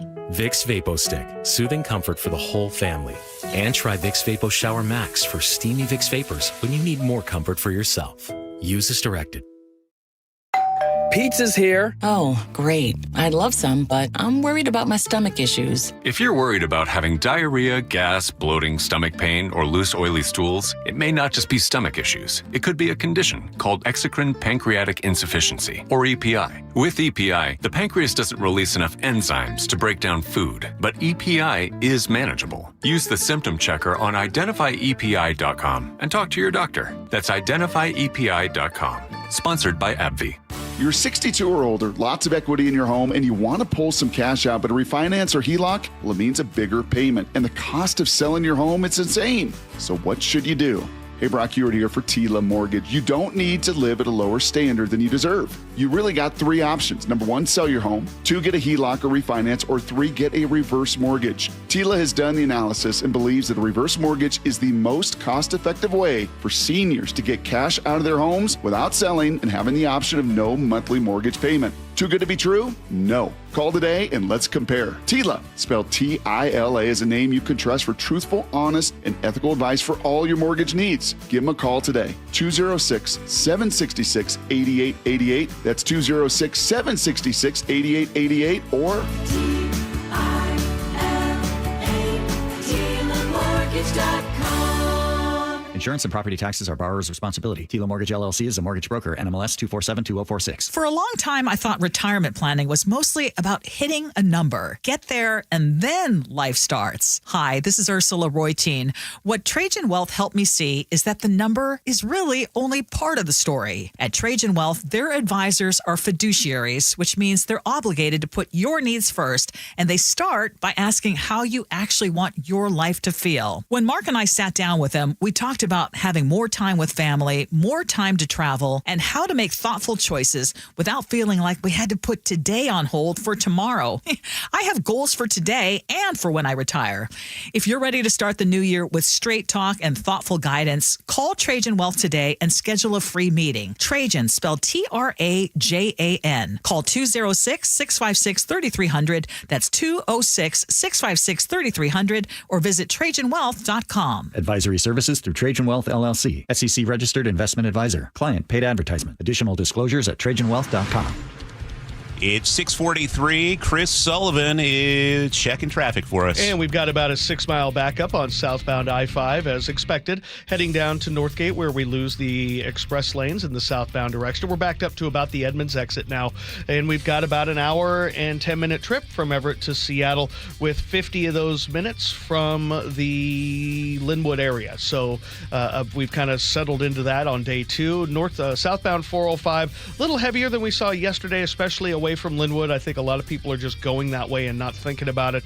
We've got 45 to 50 minutes now from Everett to Bellevue, with 30 plus now out of Linwood. So we're starting to see the backup there. A little bit further to the north, there are some brake lights through Marysville and a little bit across the trestle, but nothing you can't handle. Northbound I-5 through Federal Way is seeing the brake lights up to about the Kent Des Moines Road. But after that, it's not too bad. We're running right around 50 minutes, about 10 minutes faster than a typical Tuesday at this point. Olympia to Tacoma, some brake lights through Nisqually. That's just merging there. Not too bad, under 40 all the way to Tacoma. Eastbound 512 continues to struggle down the South Hill because of a crash there. And it looks like we might have a crash just west of there as well on westbound 512, because we're starting to see some backups there heading that direction over to I-5. Puyallup to Renton, running right around 50 minutes. Renton to Bellevue, just a shade under a half an hour.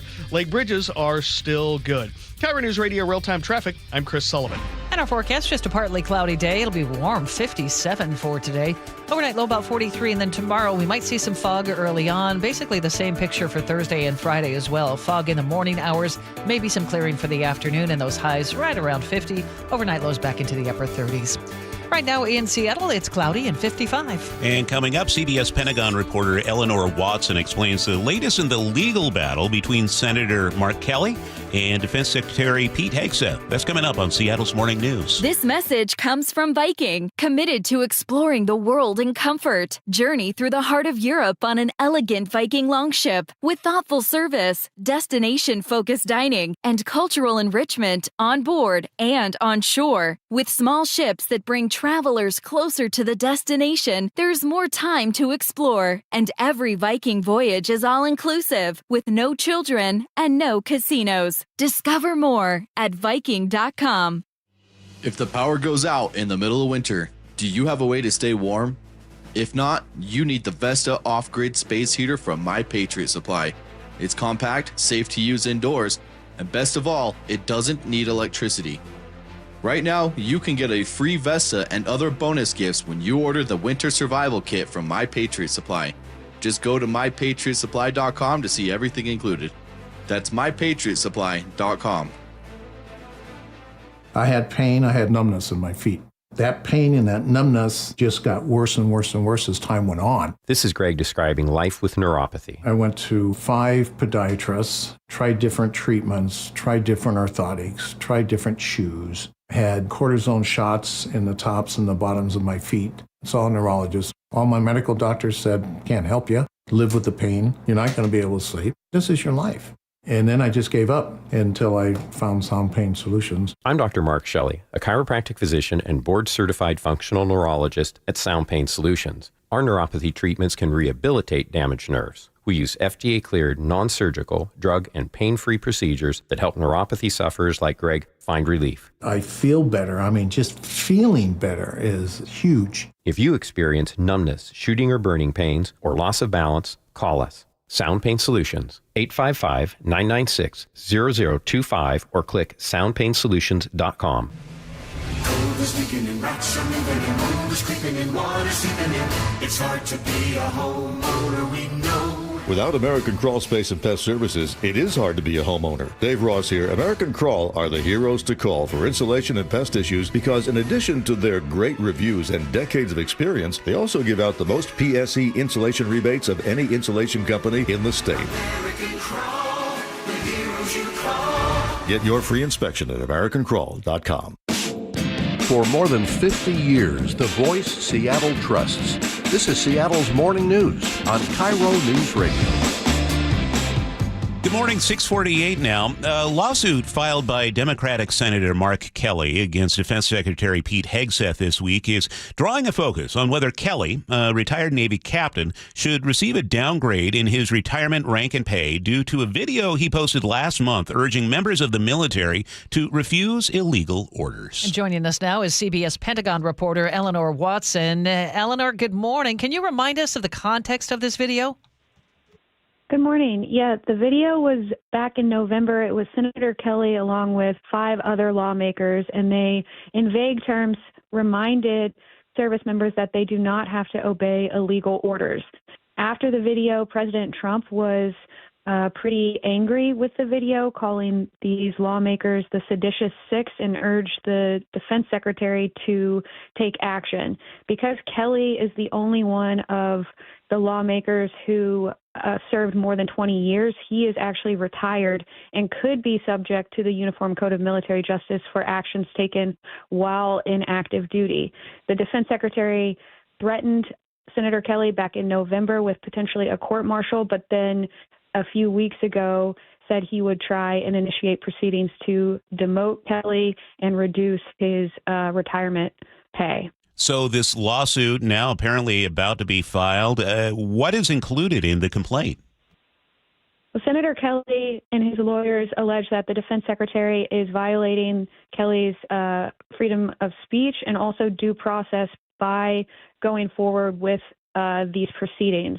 What the lawsuit is asking for initially, and we'll see this potentially in court tomorrow, is a temporary restraining order to halt the proceedings in the military justice system while the federal court decides whether or not it is a violation of freedom of speech. What some experts say is that Defense Secretary Hegseth doesn't really have a case here, but Senator Kelly may have to wait until he exhausts his options within the military justice system before the federal court weighs in. Eleanor, is there any sort of precedent for this type of censure? No, not really. And the experts I've spoken to have pointed out to the code that Secretary Hegseth is using in the UCMJ, the Uniform Code of Military Justice. And these are proceedings that he has initiated that are called retirement rank determination proceedings. And they can be initiated by the Secretary of Defense, but they usually only apply to actions while someone was in active duty or if they were doing something nefarious with their retirement pay. It has never really applied to actions or speech way after someone served in the military. So, Eleanor, it sounds like we have two different things. The Kelly lawsuit against Hegseth, and then Hegseth still in the process of trying to demote Kelly. Can you give us a timeline for each, what we should be looking for and expecting to see in the coming weeks? So when Secretary Hegseth initiated these proceedings, he gave Senator Kelly about 20 days, I want to say, to file a response within the military system.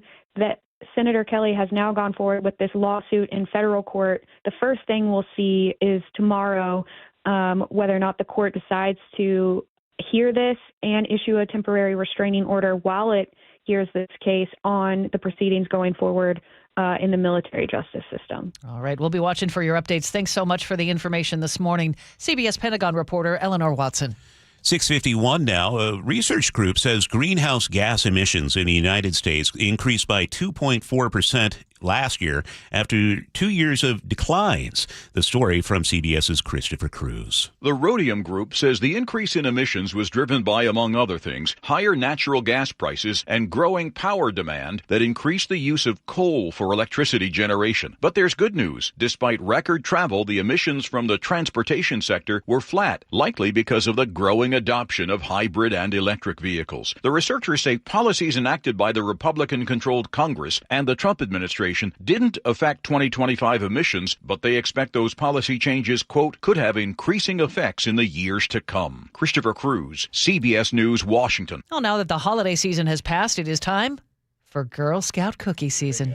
Here's CBS News correspondent Jennifer Kuiper. There are 11 Girl Scout cookie flavors this season, and the newest one is a Rocky Road ice cream-inspired sandwich cookie called Explore Moors. It's filled with natural and artificial flavors of chocolate and marshmallow and toasted almond flavor cream. Wendy Liu with Girl Scouts USA says there will also be the favorites, including Thin Mints and Do-Si-Dos, and she says the proceeds from sales go to local troops and is often used to pay for outdoor programs. Camp, and so it's really the way that they can self-fund and self-fuel their Girl Scout activities. Girl Scout cookie season runs from January through April. Jennifer Kuiper, CBS News.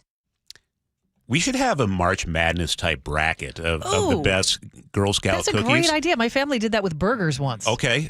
Yeah. Because Samoas are right at the top of the list for me. I was going to say Samoas, too. Okay. What about you, Sully? I would say Thin Mints. Yeah. But only after they've been in the freezer. Oh, okay. For a little bit when they've got a little snap to them. Yeah, I could eat that whole box like Scarf it right down. Yeah.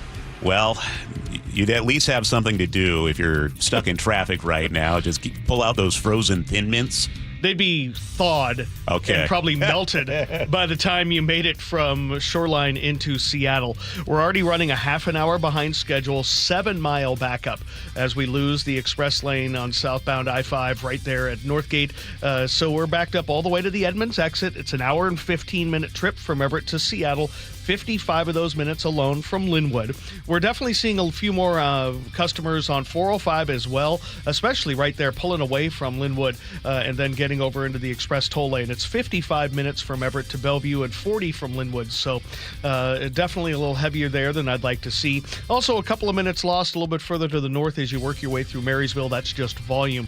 Looks like we've got a brand new crash in Renton. This one is in southbound 405. Right there at Sunset just after it, we have the two left lanes blocked, so the left side of the freeway is blocked there, backing up all the way to 30th. A pretty sizable looky-loo slowdown. Northbound 405 is running 30 minutes to get you up into Bellevue. Behind that, very heavy brake lights inside of 180th on the Valley Freeway. Looks like we might have a crash there. You're going to need more than an hour to make the trip there. And crashes in both directions of 512 right there at South Hill. This report brought to you by Lake Washington Windows and Doors. Save $600 off windows, $1,500 off doors from Lake Washington Windows and Doors. Plus, enjoy 12 months same cash financing. Don't wait to visit LakeWashingtonWindows.com. Our forecast, partly cloudy and warm today. We're headed for a high of 57. The record is 58. It's 53 in Seattle right now. Coming up, we're going to check out that released body cam footage of a police confrontation on Christmas Day. You can check it out on our YouTube page. All right, here's a quick confession. The reason Nick, my wife, is going to Longevity Medical Clinic is because why? I got sick of watching you sleep at night when I was awake. Wait a minute. Here's what would happen. I'd be asleep because I've got my hormones balanced thanks to Longevity Medical Clinic. I'm asleep, and then Nick would go, "Are you asleep? Are you sleeping? That's not fair. I can't sleep." I'm like, "So you're going to wake me up?" Yes, because I didn't want you to have more energy than I would the next day, and I was up all night. So what did I say to you? I said, so go to the Longevity Medical Clinic. Do the same thing I did. Get your hormones balanced. You'll sleep better, right? And I did. Right. You don't have to wake me up anymore and go, it's not fair that you're sleeping. I know. But didn't you see that it wasn't fair that you were waking me up? Yes, because now you're the one taking the dogs out because I'm still asleep in the morning. So we're both getting good night's sleep. We're both getting lots of energy, and we're happy. You want me to tell you why? Because my hormones are now balanced. Okay, I don't want to hear about your hormones right now. So be like Nick and get a free health analysis at lmclinic.com. That's lmclinic.com. There is one real estate agent who's been helping KIRO listeners longer than anyone else, and that's Wes Jones with sellwithwes.com.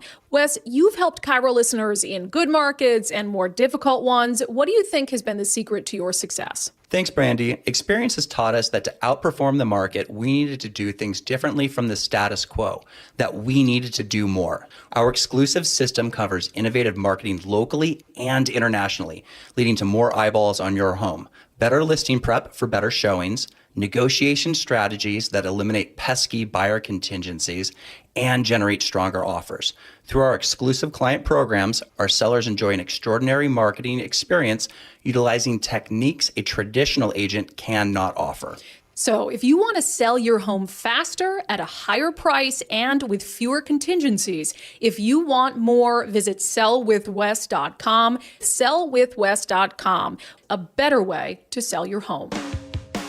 Do you notice sounds coming from your crawl space or attic, or possibly stale or foul odors in your home? This could be that rodents have gotten into your attic and crawl and have made it their home. They tear up the insulation to make nests to have babies. They contaminate it with their biological waste, which can be harmful to your health. And they ruin your home's energy blanket, costing you thousands of dollars a year. If you even think you may have a problem, call Insulation Northwest today, and we will come to your home as soon as tomorrow and perform a free, no-obligation inspection to determine what the problem is. This inspection normally costs $199, but it's yours free just for calling today. If we discover any problem with rodents in your home, we can get them out and keep them out and restore your home's protective insulation blanket back to brand new condition. Let Insulation Northwest give peace and comfort back to you and your family and save you thousands of dollars in energy savings. Call Insulation Northwest today, the real insulation company. InsulationNorthwest.com. Hey homeowners, are you stuck on the credit card treadmill and stressed because your consumer debt and monthly payments are too high? Well, Brock Hewitt here with a smart solution.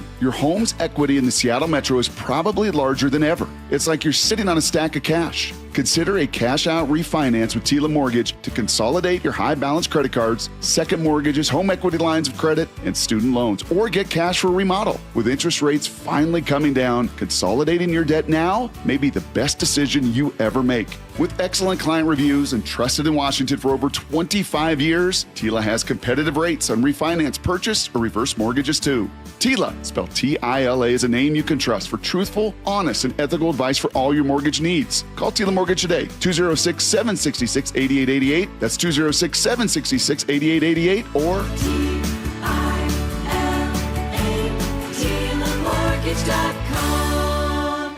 Tila Mortgage LLC is a mortgage broker, NMLS 2472046. At Guardian Roofing, Gutters, and Insulation, we make protecting your home simple and affordable. With flexible financing and 20-plus years of trusted service, you can count on lasting quality from Guardian. Visit GuardianRoofing.com today. Your best source for local news. KIRO Newsradio, KIRO FM, and HD1, Tacoma, Seattle, Northwest News. This is CBS News on the Hour, your home for original reporting. I'm Deborah Rodriguez. The Supreme Court is hearing arguments this hour in the case of 15-year-old Becky Pepper Jackson of West Virginia.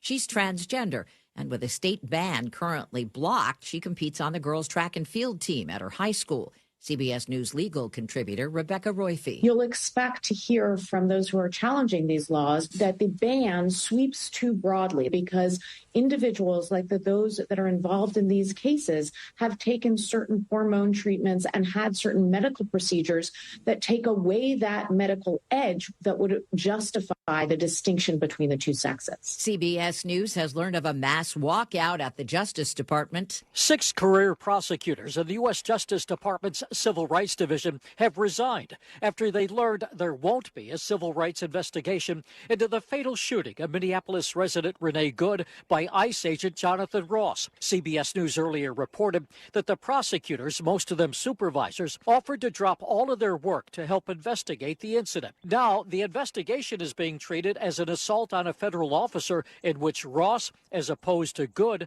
is seen as the victim of a crime. Jim Crisula, CBS News. President Trump has just urged Iranians to keep protesting and take over institutions, despite Tehran's deadly crackdown on demonstrators. Mr. Trump is expected to discuss options for a response with his national security team today. CBS's Aaron Navarro. Both the White House and Iran maintain that diplomatic channels remain open between the two and that there is work behind the scenes to get a meeting set up between the Iranian foreign minister and U.S. Special Envoy Steve Witkoff. The pace of inflation held steady in December at 2.7% on the year, with food, rent, and health care more expensive, gas and used cars costing less. Bankrate Stephen Cates. The price level is what is most likely so dissatisfying for people. They're seeing a price that's just much higher than what they remember. And those prices aren't likely to go down in most of the categories that people care about. The price of eggs did fall more than 8%. President Trump has just applauded the numbers on Truth Social. He says it's time for the Fed chair, in his words, Jerome Too Late Powell, to cut interest rates meaningfully. In New York, thousands of nurses are back on the streets picketing some of the city's leading hospitals, including Montefiore Medical and Mount Sinai. They're demanding more staffing, higher wages, and more safety measures at work. The Dow is down 257 points. This is CBS News. I'm Major Garrett. Follow and listen to The Takeout on the free Odyssey app or wherever you get your podcasts. 7:03, Chris Sullivan is watching traffic this Tuesday morning.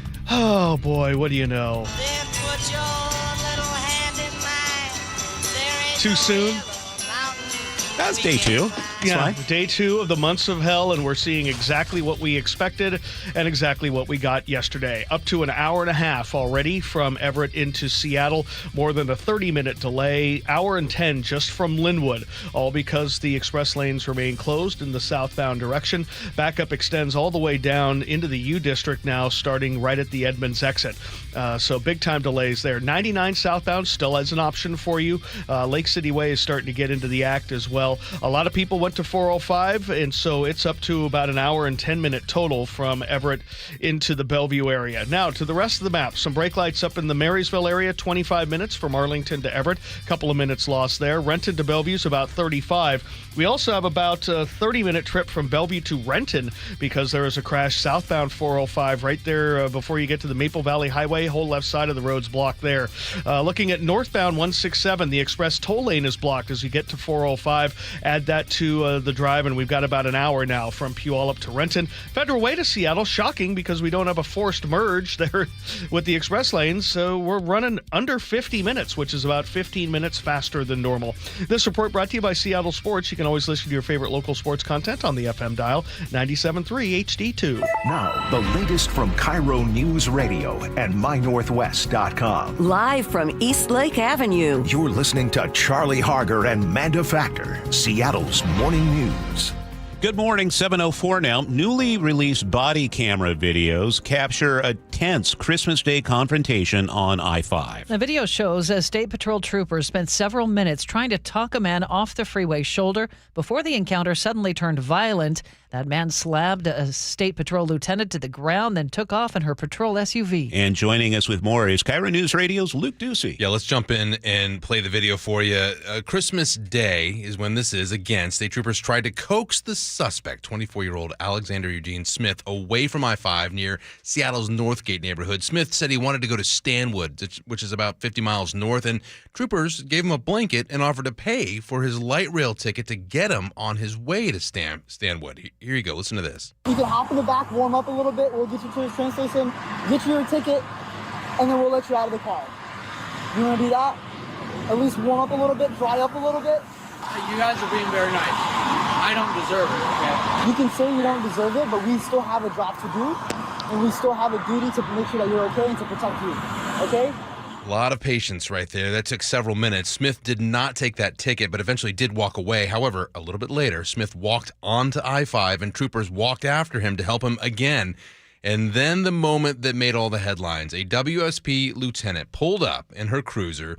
She told Smith to get off the interstate. Smith opened her door, slammed her to the pavement, stole her cruiser, and then you'll hear him take off. Yeah, get off the road. Here, get off the road. Please, bro, please. There she is. She's on the ground now. No! No! tries to get back in her cruiser, and then you hear him rev the engine and take off. Finally, you're going to hear the original trooper perform a pit maneuver and then slam right into that stolen police cruiser. Officers and troopers held Smith at gunpoint until he was handcuffed. Back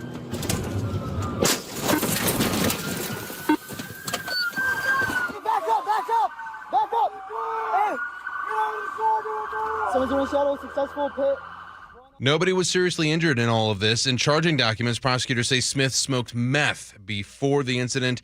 He now faces felony charges. Amazing video. If you weren't watching on our YouTube feed, go check it out on mynorthwest.com. I can't believe the patience that those troopers showed on the front end of that. Then they got serious on the back end. Yeah, for sure. And such kindness, too. Yeah, really. Christmas Day. Okay, 7:07 now. Monday marked the first day of the new state legislative session, and already Democrats and Republicans are sparring over how Governor Ferguson should calculate his proposed budget. The state faces a $2.3 billion shortfall. At issue was something called a reversion assumption. Basically an estimate of how much money lawmakers approve but agencies never spend, which then reverts back to the general fund.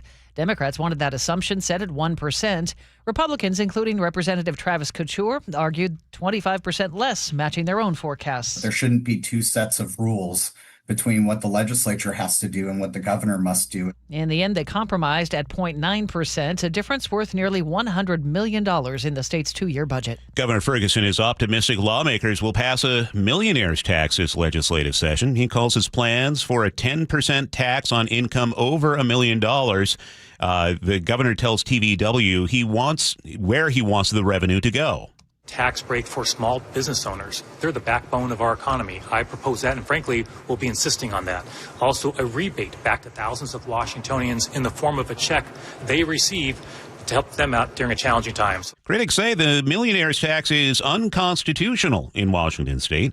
Governor says he expects legal challenges, so he would support a constitutional amendment to lock in the tax. And a new bill proposed by the governor during yesterday's legislative session aims to regulate AI companion chatbots. The proposal would require clear disclosures, ban sexually explicit content for minors, and mandate suicide prevention safeguards. Here's KIRO 7 TV's Lindsay Sheldon. Governor Bob Ferguson wants to regulate the companies behind these types of chatbots, especially when it comes to mental health. The Senate Bill 5884 would require developers to implement and publicly disclose protocols to detect and respond to self-harm or suicidal conversations, and that includes referring people to crisis resources. Deputies say a Pasco woman submitted ballots that weren't hers. CBS affiliate KEPR reports 52-year-old Esperanza Contreras managed an apartment complex and filled out ballots for tenants without permission. Franklin County deputies say she admitted to doing it at least 4 times. Auditors say 2 ballots were counted, 1 was rejected. Contreras was facing 12 felony charges. That's down to 4 for voter fraud. This all began after elections officials noticed a tenant voted in both Washington and Oregon.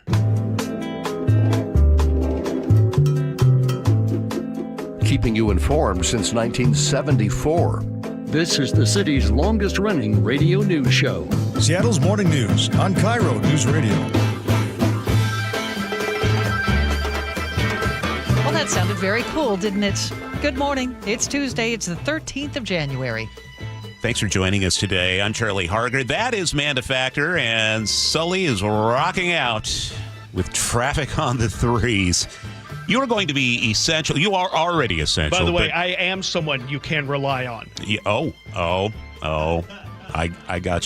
I gotcha. It's another Santana reference there. Deep track. Very nice, Nick Croatia in the control room. He's picking the music this morning. Yeah, coming up this hour of the show, our weekly chat with New York Times investigative reporter David Farenthold talks about the prosecution, potentially, of Federal Reserve Chair Jerome Powell and whether Venezuelan oil is uninvestable. And what's coming up in the 7:35 commentary? Look at the cost of our state's book and release habit. All right, it's 7:11. Lakewood's police chief is under fire from his own department. Some 2 unions say Chief Patrick Smith should be removed after a no-confidence vote. They accuse him of poor communication and even sleeping during meetings. According to the News Tribune, Smith pushed back in a phone interview, calling those claims inaccurate. The unions say morale and staffing has suffered under his leadership. It's 7:11 now. 6 puppies are recovering after a suspected fentanyl exposure in Snohomish County. Sky Valley firefighters in Gold Bar treated 3 at Station 54 with oxygen and Narcan. Here's Sky Valley Fire Chief Brandon Vargas. They took about 3 rounds of Narcan through their nasal passages. A couple of them got an injection of Narcan to keep them awake and moving around and alive. Deputies later discovered 3 more from the same home. All of the puppies have recovered. A Stanwood man accused of assaulting federal agents has been acquitted. Victor Vivanco Reyes faced 4 felony charges tied to an immigration arrest in June. The Justice Department said agents tried to stop him on a remote Camino Island road. They were serving an administrative warrant, not a criminal one. According to the Seattle Times, jurors returned a not guilty verdict January 9th after a 5-day trial in Seattle. Okay, we now know the Seahawks are playing at 5 p.m. Saturday. And if you haven't found a ticket to that game, are you finding them a little too pricey, perhaps? Well, KIRO News Radio's Heather Bosch has an option for you if you're feeling lucky. I feel lucky. The Washington State Lottery is raffling off 9 pairs of Seahawks tickets and parking.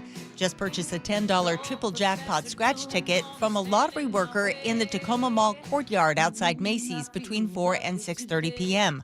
Lottery Director Brian Bennett says you must pay in cash. You can buy as many entries as you would like. They'll draw winners at 6:45. Bennett doesn't know what your odds will be, but I feel lucky. But even if you enter just once, there is a chance you could walk away with 2 playoff tickets for $10. Heather Bosch, KIRO News Radio. Not a bad deal. Well, you can find the details at mynorthwest.com. Let's get a check on weather now, and it is looking to be, well, you walked out this morning. You know how it feels. It feels kind of warm, right? And we might have record highs today. Nick Allard is pegging it at 57. 58 is the record high today. So we're flirting with that. Tomorrow, some morning fog, but afternoon, partly sunny skies, 51. And we stay right around 50, 51 the next few days after this with plenty of afternoon, at least partly sunny skies. Right now in Seattle, we have clouds. It's 47. And it's 7:13. That's time for a check on traffic. We do that every 10 minutes for you. And here's Chris Sullivan. And we are really struggling, as you would imagine, on southbound I-5 and 405 now out of Linwood. For I-5, you have a pretty good drive through Linwood, through the Alderwood Mall. You're like, what are you guys talking about? And then you hit Edmonds. And then you have a 7.5-mile grind. And I mean a grind all the way down past Northgate, where we lose the express lane. It is not in the southbound direction in the morning and will not be for 5 months as they do that construction work on the Ship Canal Bridge in the opposite direction. So we have about an hour and 10-minute trip out of Linwood and over an hour and a half from Everett to Seattle. So a 30-minute delay and growing. 99 southbound is an option if you get on, say, south of Green Lake-ish, but from about Northgate on down, it's pretty heavy. But if you get on south of that, you can get through Fremont, across the Aurora Bridge, and into South Lake Union without too much trouble. A lot of people have bailed already and gone to the 405 corridor. It's up to about an hour and 10 minutes out of Bellevue, out of Linwood, and of course, it's a reminder that, yes, it doesn't get there very often, and only when it really has to. We're going to be playing that a lot. I'm expecting every day $15 out of the express toll lane heading south into Linwood. Gets better after that. Southbound 405 struggling through the Renton area because the HOV lane is blocked for a crash there. 30-minute trip from Bellevue down into Renton. That's plus 10 to 15. Renton to Bellevue going the other direction. 35 minutes. We have a crash right at Southeast 8th. Make that Northeast 4th, actually closer to the downtown core. Across the lake, we're still fine. Federal Way to Seattle's running 50 minutes. That's 15 minutes faster than normal. KIRO News Radio real-time traffic. I'm Chris Sullivan. Hear it live, stream it online, watch the show, or catch the podcast anytime. Seattle's Morning News, wherever you are. On Tuesday mornings, we call up New York Times investigative reporter David Farenthold to talk about the big stories of the week. And good morning, David. Let's start with the Federal Reserve. We have a lot of moving pieces here. Bring us up to speed. What's happening there, and what are you looking for? So everyone probably remembers that there's a guy named Jerome Powell, who was the chairman of the Federal Reserve. Trump has been on him in his first term. Trump appointed him, but Trump's been on him in his first term and in his second term for not lowering interest rates more. Jay Powell and the Fed have said they're keeping interest rates higher to avoid inflation. Trump wants them to lower them so that people can more easily buy houses, pay for credit cards, that kind of thing. And so he's pressured Powell. Powell has not really given in, but he's avoided a political fight so far. And Powell is leaving in a few months anyway, so Trump will get to appoint his successor as chair, although Powell will stay on as one of the board members of the Fed. Anyway, that's why Trump doesn't like Jay Powell. And as sort of a new part of that pressure campaign, the U.S. Attorney for the District of Columbia, Jeanine Pirro, the former TV host that Trump appointed, is now investigating Jay Powell criminally under allegations that he lied to Congress about the cost or the nature of renovations that he is doing to the Federal Reserve building itself. I don't think a lot of people really believe there's much there criminally. I mean, why would he lie to Congress about something he's paying for with his own money? You mean the Fed's own money? But this is just another way of the Trump, like he's used against James Comey, Ambassador John Bolton, Letitia James, the New York Attorney General, people that Trump doesn't like. In his second term, he's found these prosecutors who are willing to try to use the criminal justice system basically to go after people that Trump doesn't like for political reasons or personal reasons. This is another example of that, but it's more damaging to Trump in this case because the independence of the Fed is something that a lot of people in the economy care about. And if he seemed to be sort of, overrunning that and making the Fed more of his personal plaything, it could really undermine a lot of faith in the U.S. economy more generally. I'm noticing some pushback from the right on this. Can you explain what's happening there? Yeah, Trump has tried to lower interest rates at the Fed, which would bring down the interest rates people would be able to pay on new houses and mortgages. He's also tried to impose a cap on credit card interest rates, which is something he can't do legally. He needs Congress to do that. So Trump is recognizing that there are a lot of people who are unhappy about the economy. And he's trying to just, first of all, do what Biden did and just tell people that they're wrong and the economy is great, but also to try to do these things to pressure people to lower things, like these interest rates that could be weighing on consumers.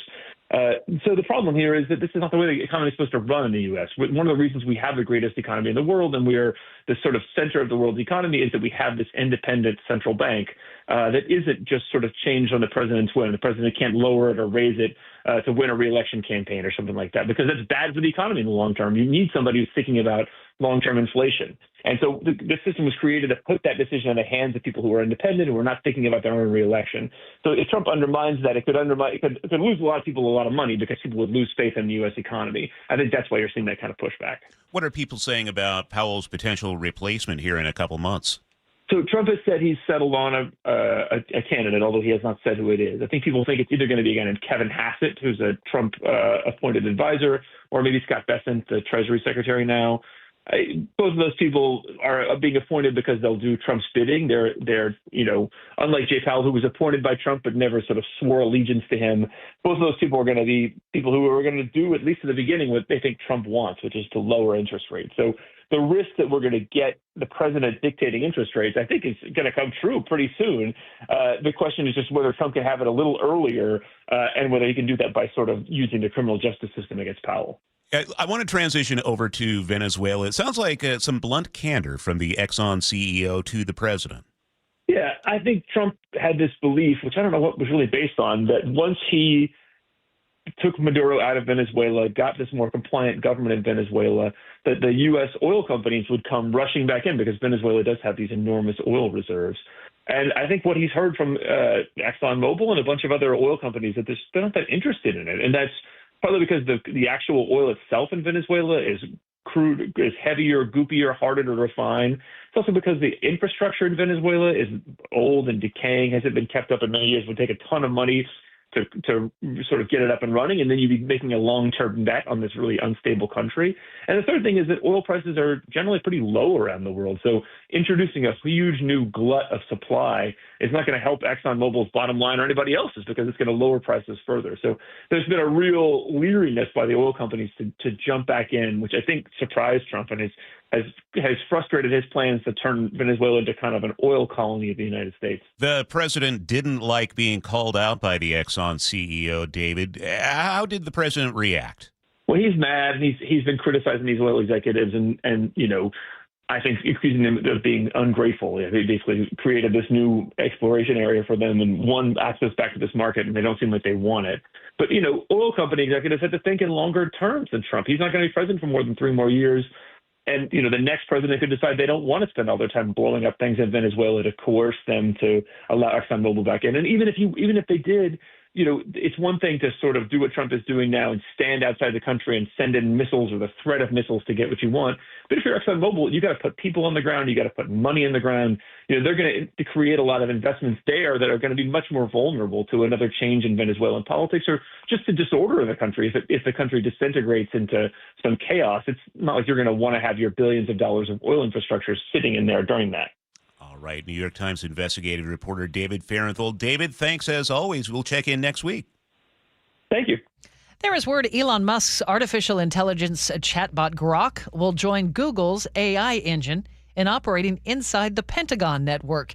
Here's CBS's Steve Kathan. The announcement comes just days after Grok, which is embedded into X, the social media network, drew global outcry and scrutiny for generating highly sexualized deep fake images of people without their consent. Defense Secretary Hegseth says Grok will go live inside the Defense Department later this month and announced that he would make all appropriate data from the military's IT systems available for AI exploitation. He also said information from intelligence databases would be fed into AI systems. Steve Kathan, CBS News. All right, let's get another check on traffic. Chris Sullivan is watching the roads for us. And as expected, we are dealing with a very difficult drive on southbound I-5 and now southbound 405 because of the construction configuration and the loss of the express lanes on I-5 in the southbound direction in Northgate. We have an hour and 40-minute trip from Everett to Seattle with about an hour and 15,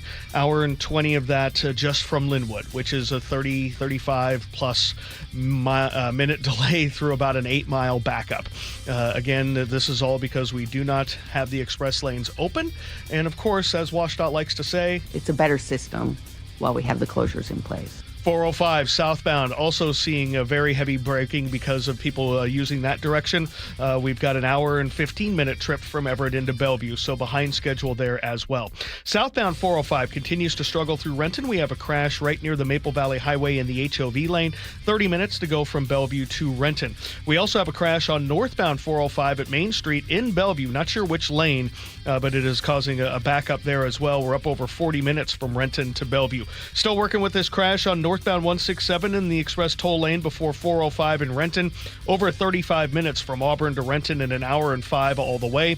And we're under an hour, probably closer to 52 minutes from Federal Way to Seattle.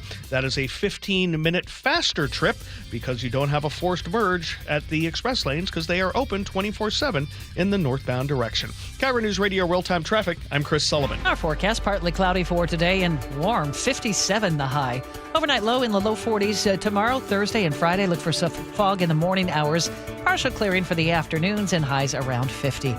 Right now, cloudy and 53 in Seattle. And coming up, KIRO News Radio's Luke Ducey with a look at the day ahead in the legislature. Also, the 7:35 commentary. Yeah, solid police work across the state going to waste thanks to Washington's lax release laws. I'll explain next. This is KIRO News Radio. 7:24 now. You know what nobody says? I wish I could pay more taxes. And yet, a lot of folks heading into retirement are doing exactly that without even realizing it. If you have saved more than $300,000, that's something to be proud of. But here's the thing. Taxes could end up being your biggest expense in retirement. Taxes on your IRA and 401k withdrawals, taxes on your Social Security, taxes on your investment income. It all adds up fast. That's why I want to tell you about my folks at Boss Retirement Solutions. They are offering free, customized retirement tax savings analysis. No cost, no obligation.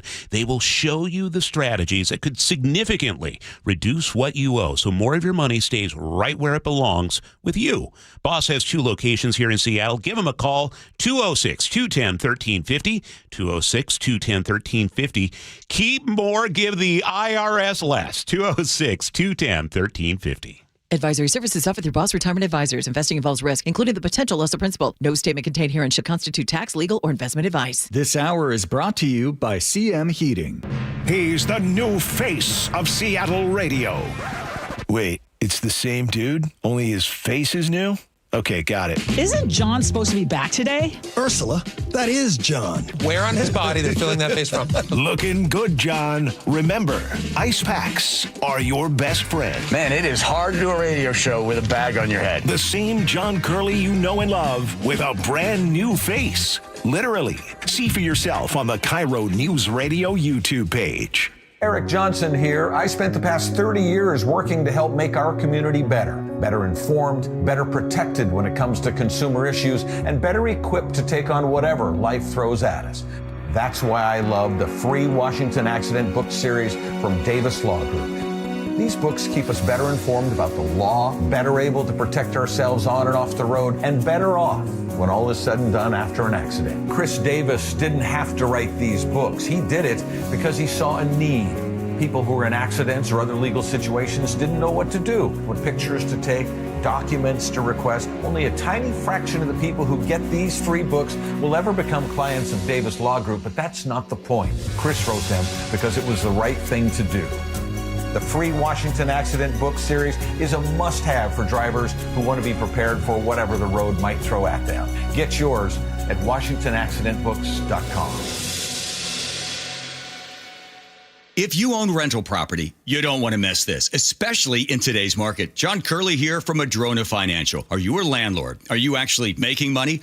Madrona's Landlord Exit Workshop is a free, hands-on event designed to help landlords understand the true numbers behind their rental properties and make a confident decision about whether to keep them or sell. It's happening in person this Thursday, 3 p.m. at UW Tacoma. Frankly, many landlords are sitting on properties that look good but aren't performing. You'll learn how to evaluate cash flow, equity, taxes, and long-term risks. And if selling makes sense, how to do it in the most tax-efficient way possible. Don't miss Madrona's free Landlord Exit Workshop this Thursday at 3 p.m. at UW Tacoma campus. Space is limited and seats will fill fast. To RSVP, call 833-673-7373. 833-673-7373. Reserve your spot now or sign up online at madronafinancial.com/events. Every season is a little bit different here in Washington, but I'll tell you what, the amount of rain never seems to change in the winter, and we have sure gotten a ton of it this season.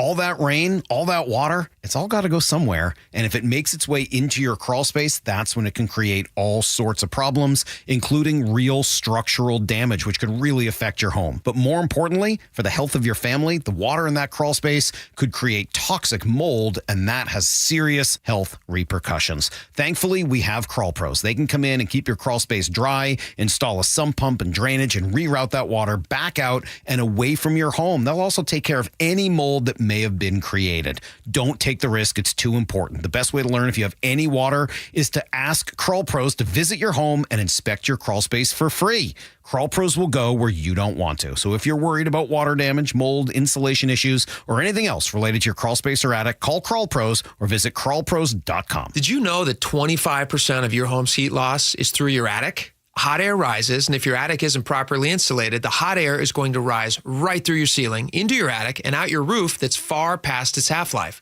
That sounds cold and expensive. Hey, this is Jake Skorheim. If this sounds like your house, it's time to call Valentine. And right now, Valentine has a great winter special. Bundle attic insulation with any new roof, and you'll save an additional 10% off your entire project. Plus, with Valentine's financing options, they make it easy. No matter what your home needs, insulation, gutters, siding, or a new roof, you are guaranteed the Valentine experience. Seamless communication, meticulous cleanup, and extra mile service, even in winter weather. My home is protected by Valentine. They keep me off the roof, which my wife and kids are extremely grateful for. I trust them to help you too. To lock in your winter bundle savings, call 206 Roofing today. Again, that's 206 Roofing. And remember, when you see the red Valentine vans, you know your home is in good hands. 206 Roofing. Thanks for calling CM Heating. Aren't you the company that gives away free furnaces? That's us. Buy a qualifying high-efficiency cooling system and the furnace is free. Wow. Yeah, and our home comfort advisors are tax credit and rebate specialists, so they'll handle the rebate for you. Go to CM Heating for better comfort, lower bills, and a free furnace you'll love for years. Get your free estimate for furnace replacement at cmheating.com. And remember, for furnaces, fireplaces, hot water, and total home comfort, including electrical, there's no beating CM Heating. Hi, I'm Justin Shirley. We offer 0 down, 0 interest, and 0 payments for 24 months on new roofs. Call 866-ROOF-ROOF now. State Roofing and Exteriors. Held to a higher standard since 1968. Now, the latest from KIRO Newsradio and MyNorthwest.com. Live from East Lake Avenue. You're listening to Charlie Harger and Manda Factor, Seattle's morning news. Good morning. It is 7:31. State lawmakers are advancing a bill that would limit when police officers can cover their faces while dealing with the public. It is a direct response to concerns over masked ICE agents carrying out immigration raids. We get more on this live from KIRO Newsradio's Luke Ducey. Amanda, this Senate bill has the weight of several prominent Democrats behind it. Here's the bill's sponsor, Senator Javier Valdez from Seattle. We just want to make sure here in Washington State that the public knows who they're dealing with, especially our federal ICE officials are masking up and in their duties and not identifying themselves to the public. If this passes, police officers and federal law enforcement officers would be prohibited from covering their face with a balaclava, a neck tube, or any kind of tactical mask while interacting with the public. That includes any arrests during immigration raids.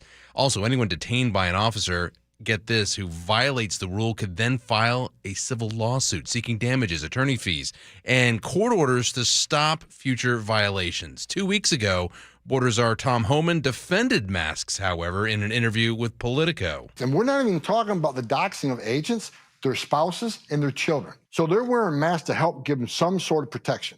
But the same people that are complaining about ICE wearing masks, have they ever said anything about BLM protesters wearing masks? Talking about Black Lives Matters protests there. So there are several exceptions to this. Officers working undercover, for instance, or SWAT officers, they could still wear protective gear. Cops could still wear medical masks, like for COVID protection. Also respirators if they use, especially in gas, demonstrations. One of the big questions in all this, can a state government tell federal officers, in fact, what they can and cannot do? Well, last year, California became the first and only state that passed a similar bill. The Justice Department is challenging that law in federal court right now, arguing only the federal government can set requirements for federal agents. Charlie and Amanda, in response, supporters say, federal officers have to follow state laws. For instance, they can't just go run a red light. So they think masks are the same thing. They fall under the same lines. Similar bills are being considered now in Illinois, Michigan, Massachusetts, and in Oregon. Okay, thank you for that update, Luke. 7:33 now. Time to check traffic with Chris Sullivan. And we are working with about a 40-minute delay now getting out of the Linwood area on southbound I-5. We continue to struggle with the loss of the express lanes there in Northgate. We have a bumper-to-bumper drive that starts right there at the Edmonds exit and goes all the way to the U District. It's an hour and 40 plus from Everett to Seattle, an hour and 20 alone just from Linwood. 99 is filling in as well from Northgate down through basically Finney Ridge down towards Fremont and then now across the Aurora Bridge. So 99 window is now closed.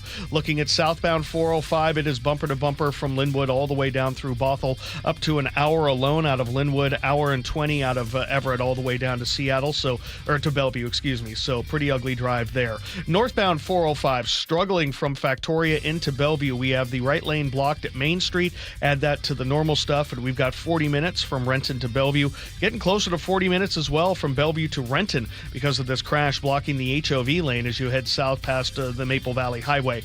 Northbound 167, not good either. Crash in the express toll lane inside of 180th in Renton gives us about a 45-minute trip from Auburn to Renton. That is a 20-minute delay or more, hour and 15 all the way from the Puyallup area. Federal Way to Seattle, though, running nice and easy, 55 minutes. KIRO News Radio Real-Time Traffic, I'm Chris Sullivan. Our forecast, just a partly cloudy day. It's going to be warm, 57 the anticipated high. The record for today in Seattle is 58. Tomorrow and Thursday and Friday, look for some fog in the morning hours. We'll cool off to back around 50 all 3 days. Maybe some peaks of sunshine for the afternoon hours and overnight lows back into the mid to upper 30s. Right now it's cloudy and 53 in Seattle. Seattle's morning news on KIRO News Radio. And it's time for the 7:35 commentary. The Thurston County Sheriff posted on Facebook this weekend about a burglary arrest at a lumber yard in Tumwater. Deputies and officers from 3 agencies tracked down a suspect who was muddy and wet from the waist down. Dry from the top up, sweating, out of breath. They found a jacket nearby with burglary tools in the pockets. Solid police work, kind that should make you feel like the system is working. Then you read the rest. The suspect has been booked into the Thurston County Jail 15 times, including this one. The sheriff linked to 2 of his previous posts. In December, just 3 weeks ago, deputies arrested the same person for porch pirate activity. 6 counts of theft. We're told he admitted to stealing the packages, and he also had drugs on him. In October, Sheriff Sanders posted about a burglary arrest. A homeowner spotted a suspicious person prowling their property. Deputies responded within minutes, booked for trespassing, burglary, and theft. Same guy. 3 arrests in 3 months. 15 total. And there he was late Saturday night, allegedly breaking into a lumber yard. Washington ranks 4th worst in the nation for property crime. There's a reason for that. People who do this for a living figured out a long time ago that we don't push back. I'm not a lock 'em up and throw away the key kind of person. I believe in second chances. I believe people can change. But at some point, the pattern tells you something. This man needs intervention, not another revolving door. He needs escalating consequences, probably needs treatment, because this sure looks like addiction driving the behavior. Instead, what is he getting? Booked and released, booked and released, booked and released 15 times. It's not just this guy. Despite the city's denials, Seattle has basically stopped prosecuting public drug use. A 15-year-old crashed a car at 100 miles an hour and went home that night. Fred Meyer closes stores because theft is out of control and nobody's stopping it. At every level, consequences have disappeared. These aren't victimless crimes. Porch piracy hits regular people expecting a package. Burglary hits businesses trying to stay open. Prowling hits homeowners who don't feel safe in their own yards. These are crimes that erode quality of life for everybody. The sense that nobody's in charge, that you're on your own. Judges need the tools to escalate. Each arrest should mean more than the last one.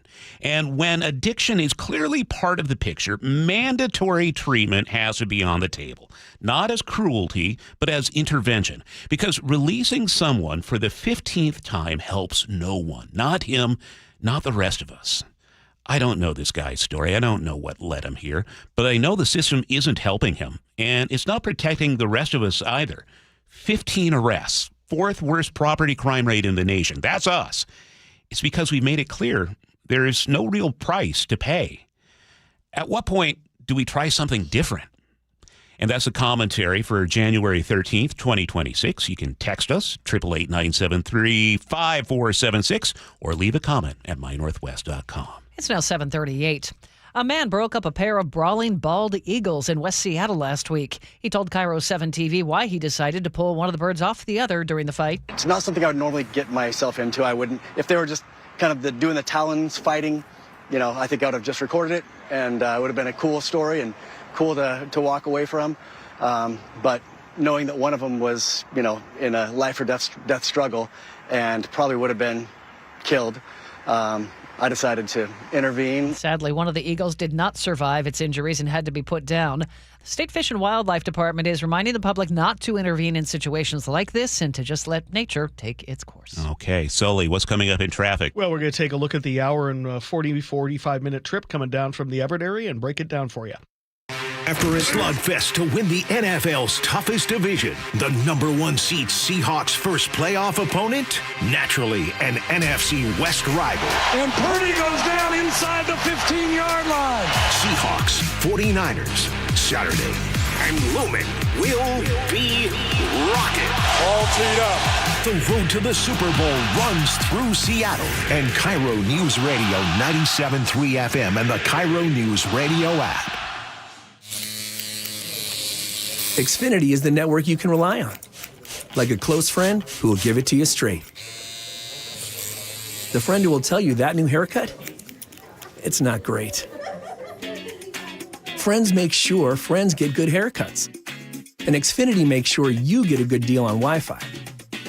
Xfinity gives you reliable fiber-powered Wi-Fi at our best price. Now through February 1st, get gig speed Wi-Fi for just $50 a month for 5 whole years. No strings, no commitments. Just Just super fast, reliable gig speed Wi-Fi with our best equipment and unlimited data included. Save yourself from questionable decisions and save over Verizon and AT&T. Xfinity. Imagine that. Restrictions apply. Requires paperless billing and autopay with stored bank account. Taxes and fees extra. Xfinity Internet powered by fiber and connected to premises by coaxial cable. Actual speeds vary. At Uline, they know firsthand the road to success is an uphill climb. Uline started in the family basement, and through hard work is now North America's most trusted shipping and industrial supplier.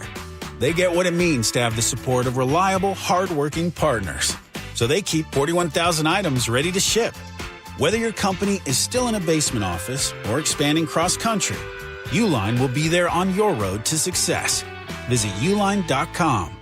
Paid political announcement. More than half of short-term rentals across Washington are booked by Washingtonians. Families traveling for their children's tournaments and games. Firefighters fighting wildfires. Traveling nurses providing critical care. Every day, short-term rentals are helping make travel more affordable. Legislators in Olympia are considering increasing taxes on short-term rentals. But with the cost of everything going up, we can't take another price increase. Keep travel affordable for us. Paid for by Airbnb helps our state thrive host pack. With the new IHOP value menu, $6 is all it takes to go to your happy place, where stacks of pancakes with bacon and eggs are just $6 every day. French toast, sausage, and eggs are, you guessed it, $6. And fluffy omelets come with a side of pancakes and only cost $6. Go to your happy plates every day at IHOP. $7 in some locations. Available every day for a limited time at participating restaurants in the U.S. Hours may vary. No substitutions. Not valid with other discounts or promotions. Prices may vary. This is the story of the one. As an HVAC technician, he and his digital multimeter are in high demand. So when a noisy office HVAC turns out to be a failing blower motor, he doesn't break a sweat. With Grainger's easy-to-use website and product information, he selects the product he needs to keep everything humming right along. Call 1-800-GRAINGER, click Grainger.com, or just stop by. Grainger, for the ones who get it done. 7:43 now, and a guy who has his work cut out for him for the next 2 years, basically. Chris Sullivan. I have my work cut out for me every day, Charlie. Of course. Doing what I can, fighting for our drivers or our commuters out there. Yeah, it's rough. But unfortunately, I don't got anything for you here. Something happens when you've got two lakes and a sound and some mountains. There just aren't places to go. Because of this closure of the express lanes in the southbound direction, we have an 8-mile backup that starts right there in the Edmonds exit and goes all the way down now to the Ship Canal Bridge, or just before it. So, hour and 25 minutes just from Linwood, hour and 45 from Everett to Seattle. 45-minute delay over what you might expect. 99 is no longer an option for you, as it is bumper to bumper from Northgate through Green Lake and past the zoo and down into South Lake Union. Lake City Way also caught up in this, and we're seeing a lot more people on 405. It's running an hour and 25 minutes from Everett to Bellevue, bumper to bumper from Linwood. So just a nasty drive as we work our way out of this north end. However, we have a couple of other crashes that have really made this drive really bad. Southbound 405, my drivers are telling me you're only getting by this crash in Renton on the far right shoulder. Basically, the entire freeway might be shut down for this crash near the Maple Valley Highway. We've got a 35-minute trip from Bellevue to Renton. That's 25 minutes longer than it should be. Going the other direction, we have a crash at Main Street in Bellevue, 405 there, and so we're backed up from Factoria, added to the normal stuff in Renton, and you've got a 50-minute trip there. Express toll lane remains blocked on northbound 167 inside of 180th in Renton. It's 45 minutes alone just from Auburn. That is a 20-minute delay, so it is ugly. This report brought to you by the Seattle Seahawks. You can head to Seahawks.com/tickets and secure your playoff seats today.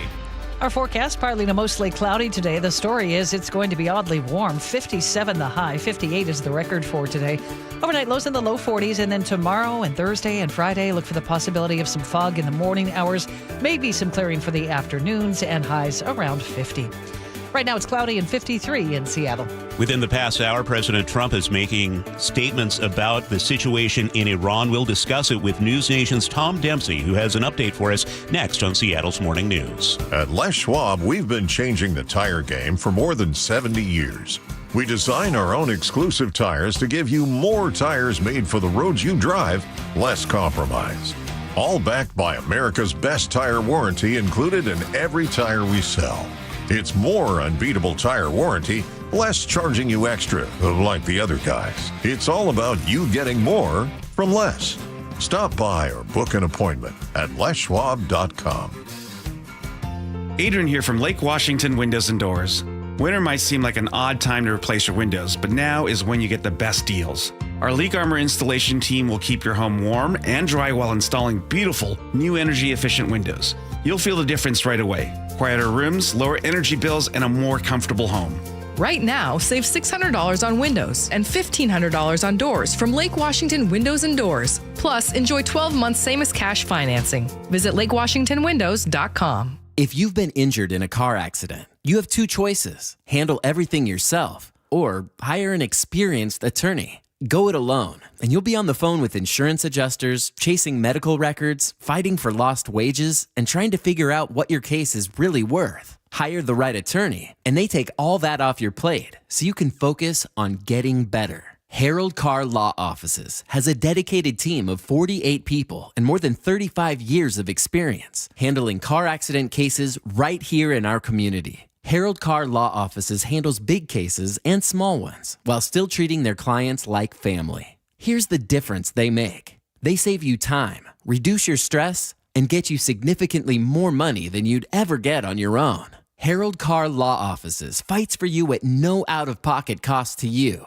If you're in a car accident, call them right away. Visit carlaw.com. 2 R's in car. Car accident? Call Carr. An organized home is a happy home and a happy homeowner. John Curley here. Closets by Design made me and my home happy. Experience the quality and backing of a national brand with friendly local Seattle service. From booking the appointment to a free in-home consult to installation day, Closets by Design will leave you wowed and clutter-free. Right now, get up to 40% off plus an additional 15% off and 18 months financing and free installation. Visit closetsbydesign.com or call 1-800-BY-DESIGN to schedule today.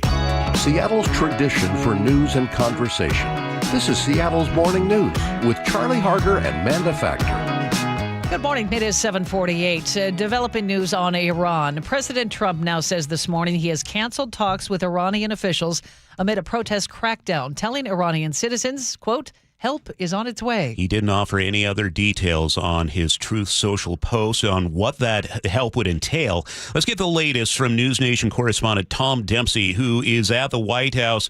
All right, Tom, bring us up to speed. Yeah, good morning. I'm actually standing just outside the West Wing right now. President Trump departed a short while ago. He's heading to Detroit right now to give an economic speech later today.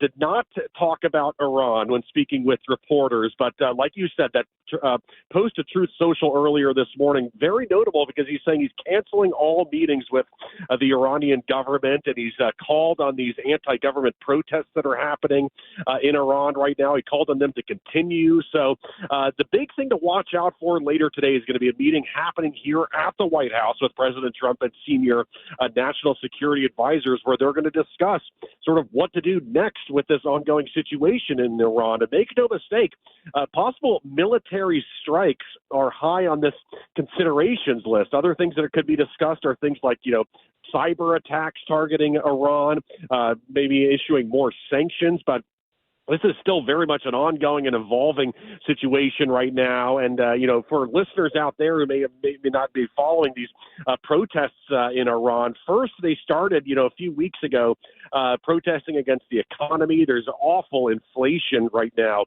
in Iran. But then those protests turned to anti-government calls to, for regime change there. And the Iranian law enforcement members, they have really been cracking down in a deadly way. We're talking about over 600 protesters killed as part of this crackdown, over 10,000 others who have been arrested, and President Trump has raised a lot of concerns about this. And like I said, there's going to be a big meeting here at the White House later today as far as how the U.S. military may respond. Tom, help is on its way is kind of an ominous threat, I would think, to Iran. How's that playing out? That's the thing. It's kind of vague. What exactly does he mean? And, the White House press secretary kind of spoke about that yesterday just outside the White House. And she said it, she said at the end of the day, the only person who truly knows what's going to happen next, with the U.S. military is President Trump himself. And, he's going to be gathering voices like Secretary of State Marco Rubio, Secretary of War Pete Hegseth. They're going to be part of that meeting happening later today. And like I said, possible military strikes are very much, on this list of considerations right now. Also, like I said, cyber attacks or potentially more sanctions. But, I think a very big part to note with all this is the response from the Iranian government. They've spoken about how if the U.S. forcefully responds to this crackdown in the protests, in Iran's own words, the Speaker of the Parliament in Iran saying that U.S. bases in the region and U.S. service members will become legitimate targets. And just for reference here, there's military data that we showed on News Nation earlier today showing that there's right around 30,000 U.S. service members who are in range of Iran short-range missiles and an additional 9,000 on top of that who are in range of medium-range Iranian missiles. So it's a very real threat right now. And like I said, President Trump's going to be talking about the response later today. And have we heard anything from Congress, who would presumably be briefed ahead of any sort of action against one of our adversaries? Yeah, so Congress has been reacting to all this right now. There's all sorts of just worldwide threats right now and big, United States responses, and not to mention Venezuela right now. So I think it's sort of caution is somewhat of the word moving forward. But, all the list of options right now in front of the president as far as how he could respond and, very serious threats being tracked potentially against U.S. service members in the region. As long as you mentioned Venezuela, anything new on that front? I know I saw the picture yesterday posted by the president that had him listed as acting president of Venezuela. Yeah, exactly. And I'm sure that didn't sit well with the Maduro supporters in Venezuela. But here's the thing, at least the thing I'm tracking, and it may even be my story tomorrow on News Nation, is an upcoming vote happening in Congress in the Senate on this War Powers resolution, which would limit U.S. military response inside Venezuela without congressional approval. So, some even the president's own fellow Republicans have raised concerns about this U.S. response. So I think that's going to be a really interesting thing to track as far as the support from Republicans for that War Powers resolution that we could see a vote on later this week on Capitol Hill. Okay, Tom. Well, we're keeping an eye on all of it. And just a quick note that it's 7:23 in the evening in Tehran right now. The sun has set. So something worth keeping an eye on. Tom Dempsey, thanks for your time this morning. Thank you. We'll keep you posted. It's 7:53. Right now we need to check the drive. It is a challenge once again. Our traffic every 10 minutes, Sully. And I'm going to start with some positive news. Let's go there because I'm not going to have a lot of that over the next 5 months. So I'm going to do what I can. A couple of crashes have cleared, which is good. I'll start with northbound 167. We had that crash blocking the express toll lane as you got inside of 180th in Renton. So that's positive. We've picked up 10 minutes on the drive. It's only 35 minutes out of Auburn and an hour and 5 all the way. Still about 10 or 12 minutes behind schedule. And oh, by the way, now that the express toll lane is open, it's $15. Take the good with the bad. Northbound 405, the crash that we had in Bellevue is now off to the right shoulder entirely. So we're picking up the pace there, still about 50 minutes from Renton to Bellevue. Where we're not picking up the pace is southbound 405 getting into Renton. Still have basically most of the freeway blocked because of this crash near the Maple Valley Highway. Give yourself 45 minutes to go from Bellevue down into Renton. That's almost 30 minutes behind schedule. But of course, the prize goes to southbound I-5, which is running 40 minutes behind schedule now because of the loss of the express toll lanes, bumper to bumper from about 195th out of the Edmonds exit all the way down across the U District. Give yourself an hour and 45 minutes from Everett to Seattle, an hour and 25 from Linwood. A lot of people on 405 as well, hour and 25 minutes from Everett to Bellevue. Not great. Lake Bridges, both of them in the westbound direction, are seeing a lot of heavy slowing. And don't use 99 to try to avoid I-5 southbound. It's bumper to bumper from basically Northgate all the way into South Lake Union. This report brought to you by the KIRO Newsradio App. Text app to 888-973-5476. Download the app so you can listen to your favorite shows, get the latest news and your updates right to your phone. Cloudy, high of 57 today. Record high would be 58. Right now in Seattle, it's 48. Intense body cam footage of a police-involved incident Christmas Day. Luke Ducey will have details at 8:04. And Fox News reporting that Dilbert creator Scott Adams has died at the age of 68. He's the new face of Seattle radio. Wait, it's the same dude, only his face is new? Okay, got it. Isn't John supposed to be back today? Ursula, that is John. Where on his body they're filling that face from? Looking good, John. Remember, ice packs are your best friend. Man, it is hard to do a radio show with a bag on your head. The same John Curley you know and love with a brand new face. Literally. See for yourself on the KIRO Newsradio YouTube page. KIRO FM and HD1, Tacoma, Seattle. Underestimating the trucking industry is one of the biggest mistakes I see victims and other lawyers make. Trucking companies have an army of lawyers and experts who act quickly after an accident to protect the company. Only an experienced trucking accident lawyer can navigate the complicated federal and state laws to protect your rights. If you or a loved one has been injured in a trucking accident, call Davis Law Group today for a free consultation or get my free book on trucking accident law at WashingtonAccidentBooks.com. Xfinity is the network you can rely on. Like a close friend who will give it to you straight. The friend who will tell you that new haircut, it's not great. Friends make sure friends get good haircuts. And Xfinity makes sure you get a good deal on Wi-Fi. Xfinity gives you reliable fiber-powered Wi-Fi at our best price. Now through February 1st, get gig speed Wi-Fi for just $50 a month for 5 whole years. No strings, no commitments. Just super fast, reliable gig speed Wi-Fi with our best equipment and unlimited data included. Save yourself from questionable decisions and save over Verizon and AT&T. Xfinity, imagine that. Restrictions apply. Requires paperless billing and autopay with stored bank account. Taxes and fees extra. Xfinity Internet powered by fiber and connected to premises by coaxial cable. Actual speeds vary.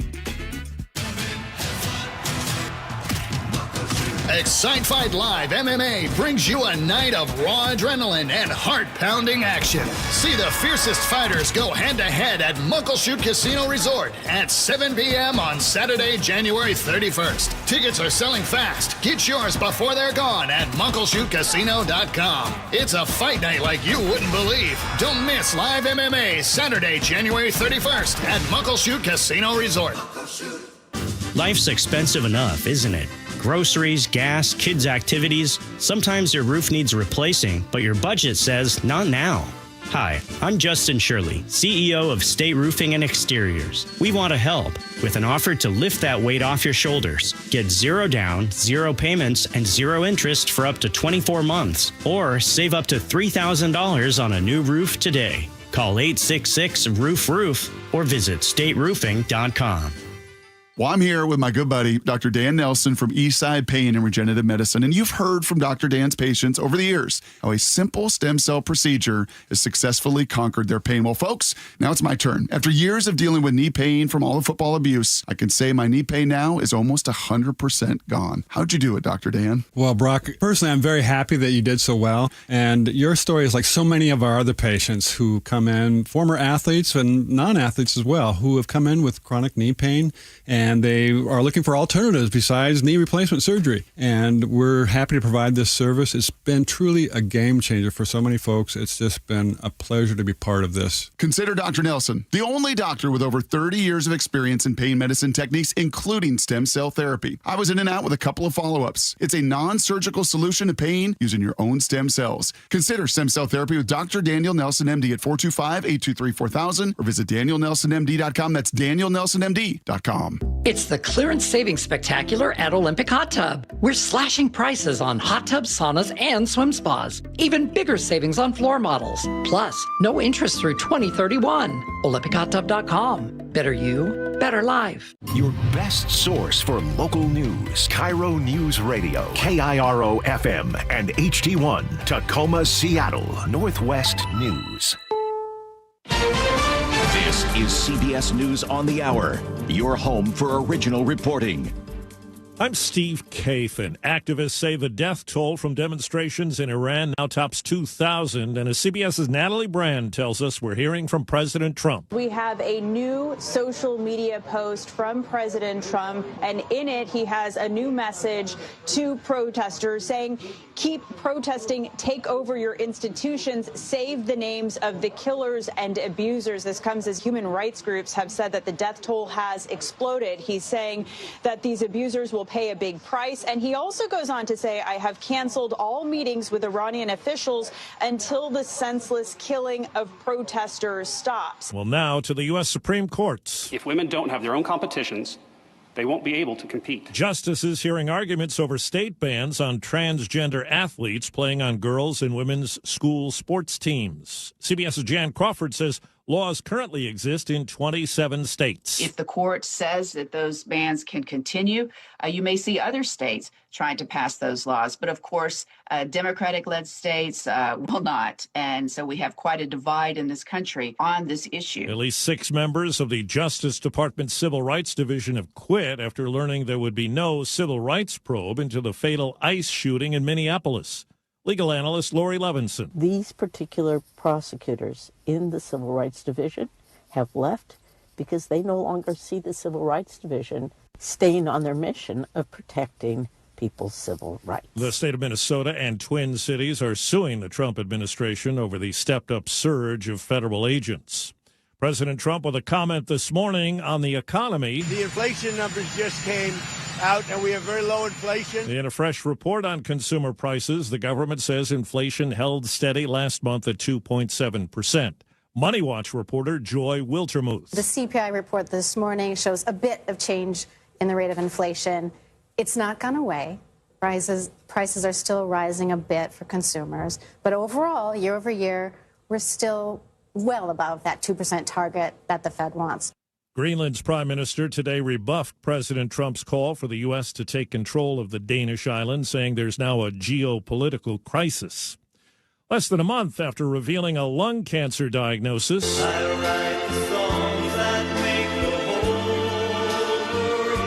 Barry Manilow has rescheduled the concert dates he postponed for March, and he's added new stops in April. Wall Street, the Dow is down 326 points. This is CBS News. Real crimes, real justice. Follow and listen to 48 Hours on the free Odyssey app or wherever you get your podcasts. It's 8:03. Time to check in with Sully at the traffic desk. And just getting my updated travel times, and we are officially struggling. In case you didn't notice that, if you're getting on, say, I-5 in Linwood right now, you will not make it to Seattle until about 9:30. It's about an hour and 25-minute trip from Linwood to get you down into Seattle, and this is all because of the loss of the express lane. 99 southbound caught up in this. It's bumper to bumper all the way down into South Lake Union. Lake City Way caught up in this as well, as is westbound 520 now. Definitely seeing a bigger impact on that today than we did yesterday. It's bumper to bumper from basically the east side of the lake all the way to I-5 through Montlake. So plan on 35 minutes to go from Bellevue to Seattle on 520. It's only 25 on I-90. 405 southbound also caught up in this. We've got about an hour and 20-minute trip from Everett down into Bellevue. Now, northbound 405, just as we'd gotten better in Bellevue, we've added a crash at 44th there by the VMAC. We've got a 50-minute trip from Renton to Bellevue. 45 from Bellevue to Renton as we continue to work with a really serious crash by the Maple Valley Highway. Again, that's southbound. It's bumper to bumper all the way almost from Factoria. Northbound 167 is getting better, but not by much. It's about an hour all the way.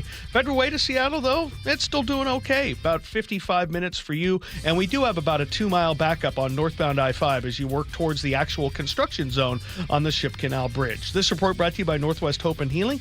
You can join Northwest Hope and Healing for Cork Fork and Support, an afternoon of wine tasting and inspiration. Get your tickets now, January 31st at NW Hope and Healing.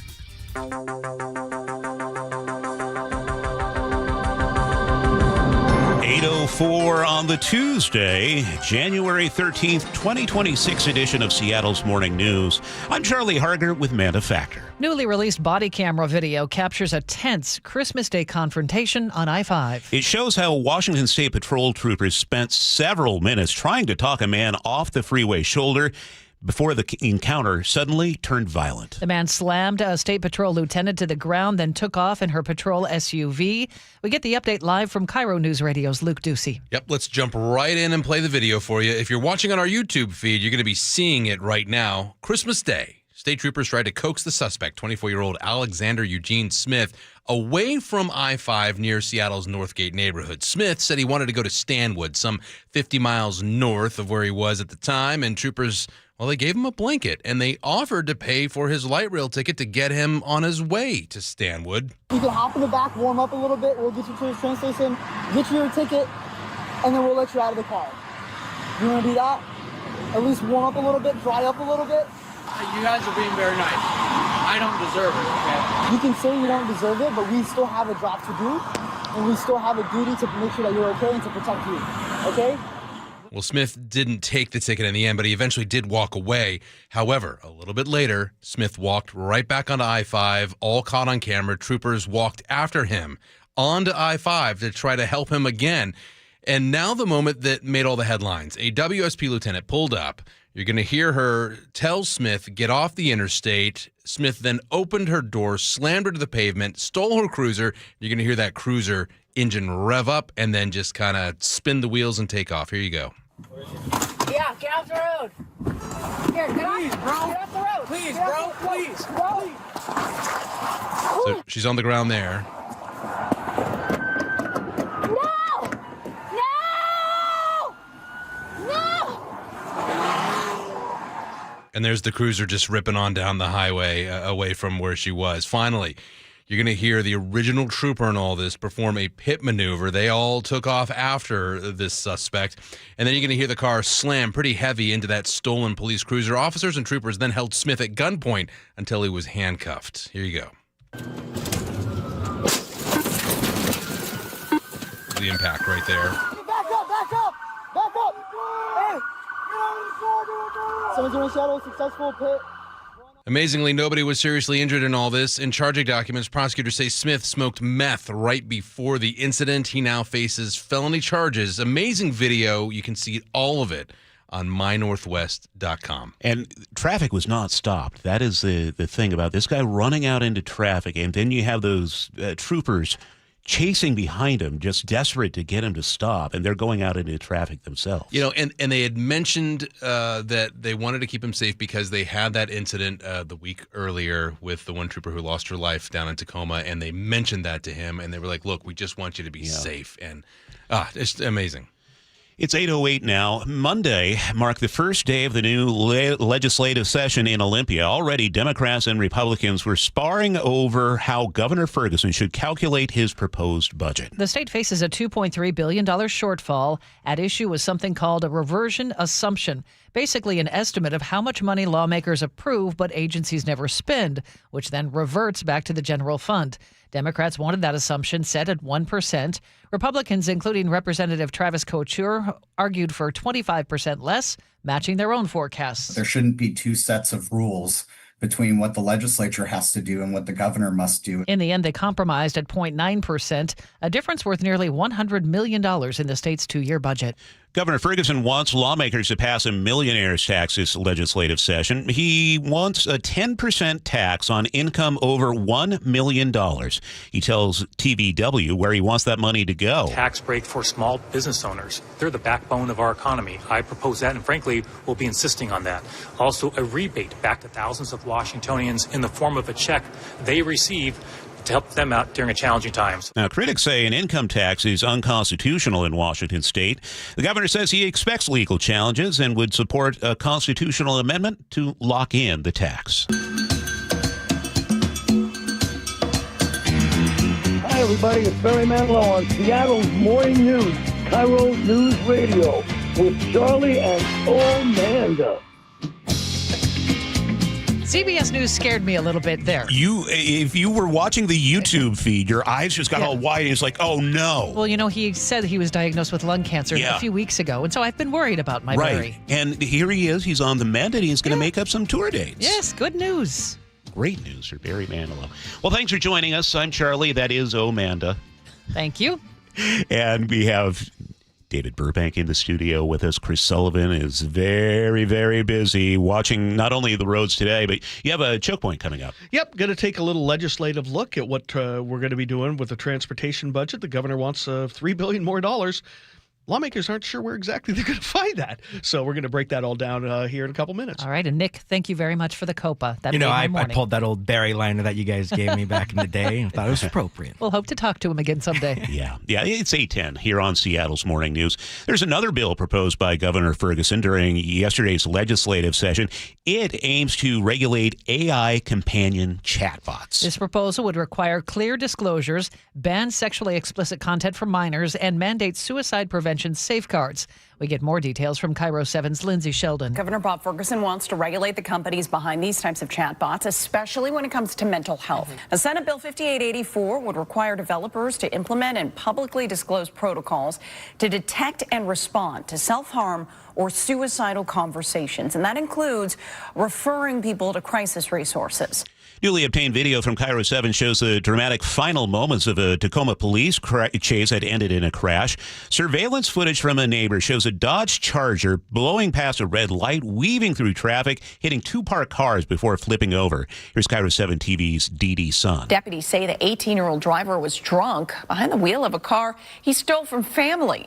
They clocked him going 80 in a 35-mile-an-hour zone on Pacific Avenue, then chased him nearly 6 miles from Spanaway to Tacoma. No one injured, including the teenage driver who climbed out of the overturned vehicle, was taken into custody at the Pierce County Jail on charges of eluding, reckless driving, and DUI. Well, that was a strange weekend for Seahawks head coach Mike McDonald. With the team on a bye, he found himself rooting for other guys in the playoffs. And you're like, why am I rooting for this team? Like, this is the dumbest thing ever. And then you're 5 seconds later rooting for the other team. It's like, so I'm glad it's over. It's just, I'm glad we're back to, regular scheduled programming here. Back to just rooting for the Seahawks. Playoff game against the 49ers kicks off at 5 o'clock Saturday evening. It'll air on Fox. Of course, you can hear it here on KIRO Newsradio. It's at Lumen Field. A change from 2 weeks ago when Seattle beat San Francisco 13-3 at Levi's Stadium. I'm so excited for the game. You're wearing your hoodie today. I think I'm just going to wear Seahawks gear on out for the rest of the week. Might as well. We don't want to jinx it now. It's 8:12, and that makes it time for a check on weather. We expect to have a high of 57 today, which would be a degree short of the record high, so we might actually hit that.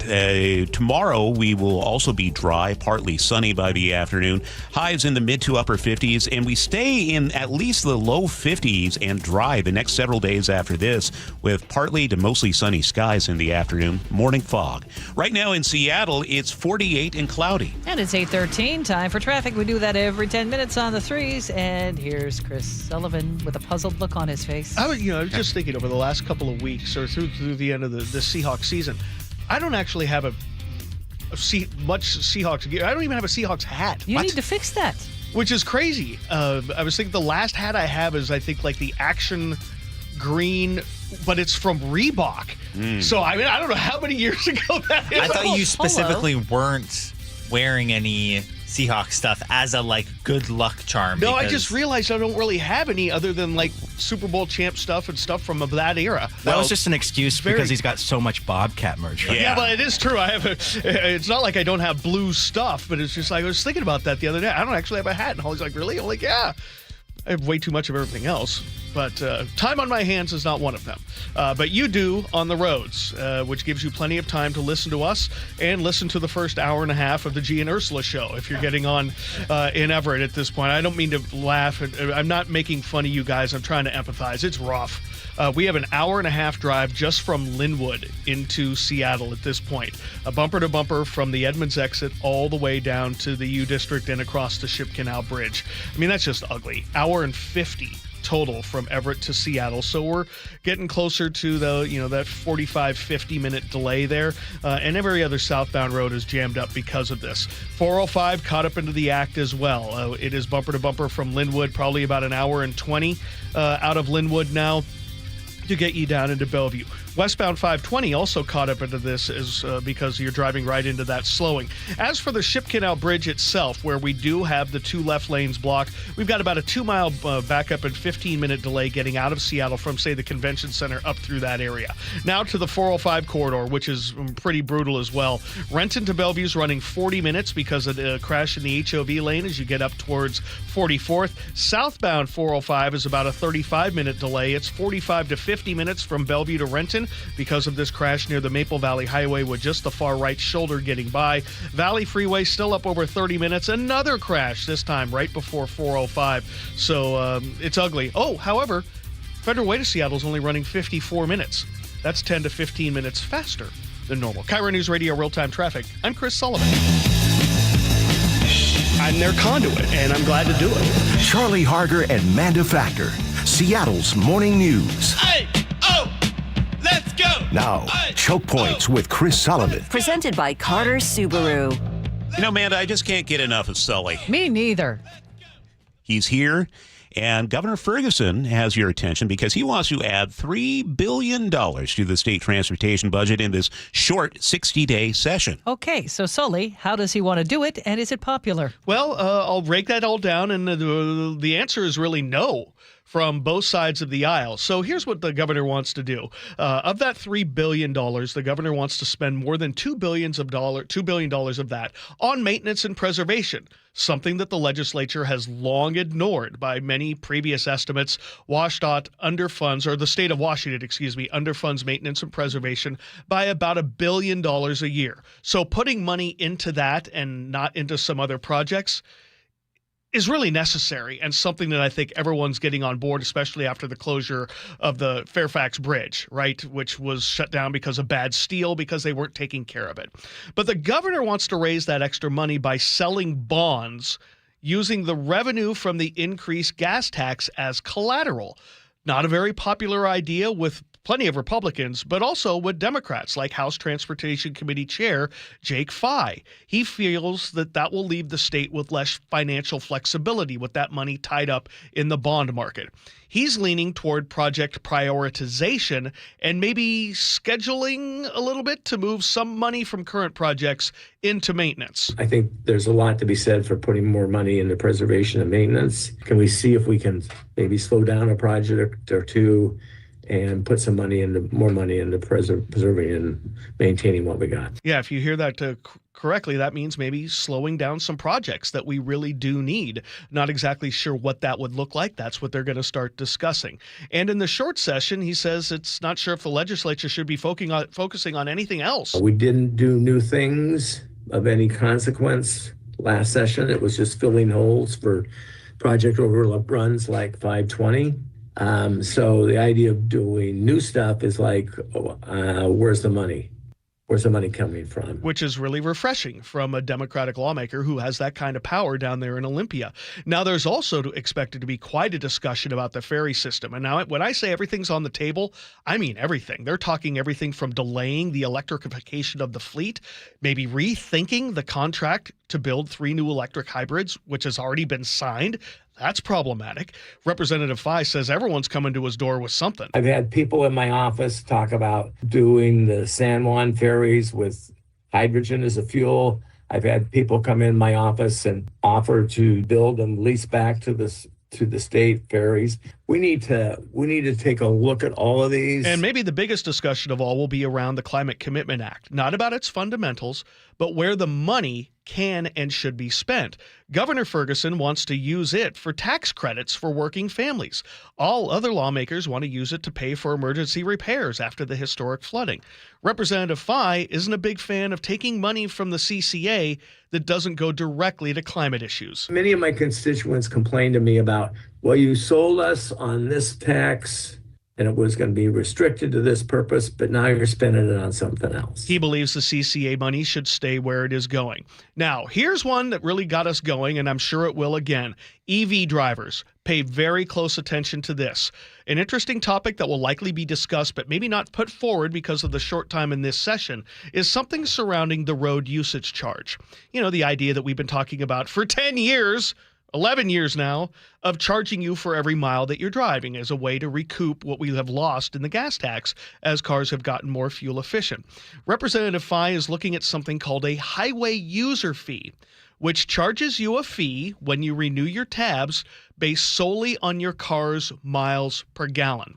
The threshold is 25 miles a gallon. Anything below that, you wouldn't have to pay the extra fee. Anything above that, you would have to pay a fee, and it goes up the more fuel efficient your car is. This is where we're losing the money on those vehicles, and people who have vehicles that have less gas mileage are paying a greater share per mile driven.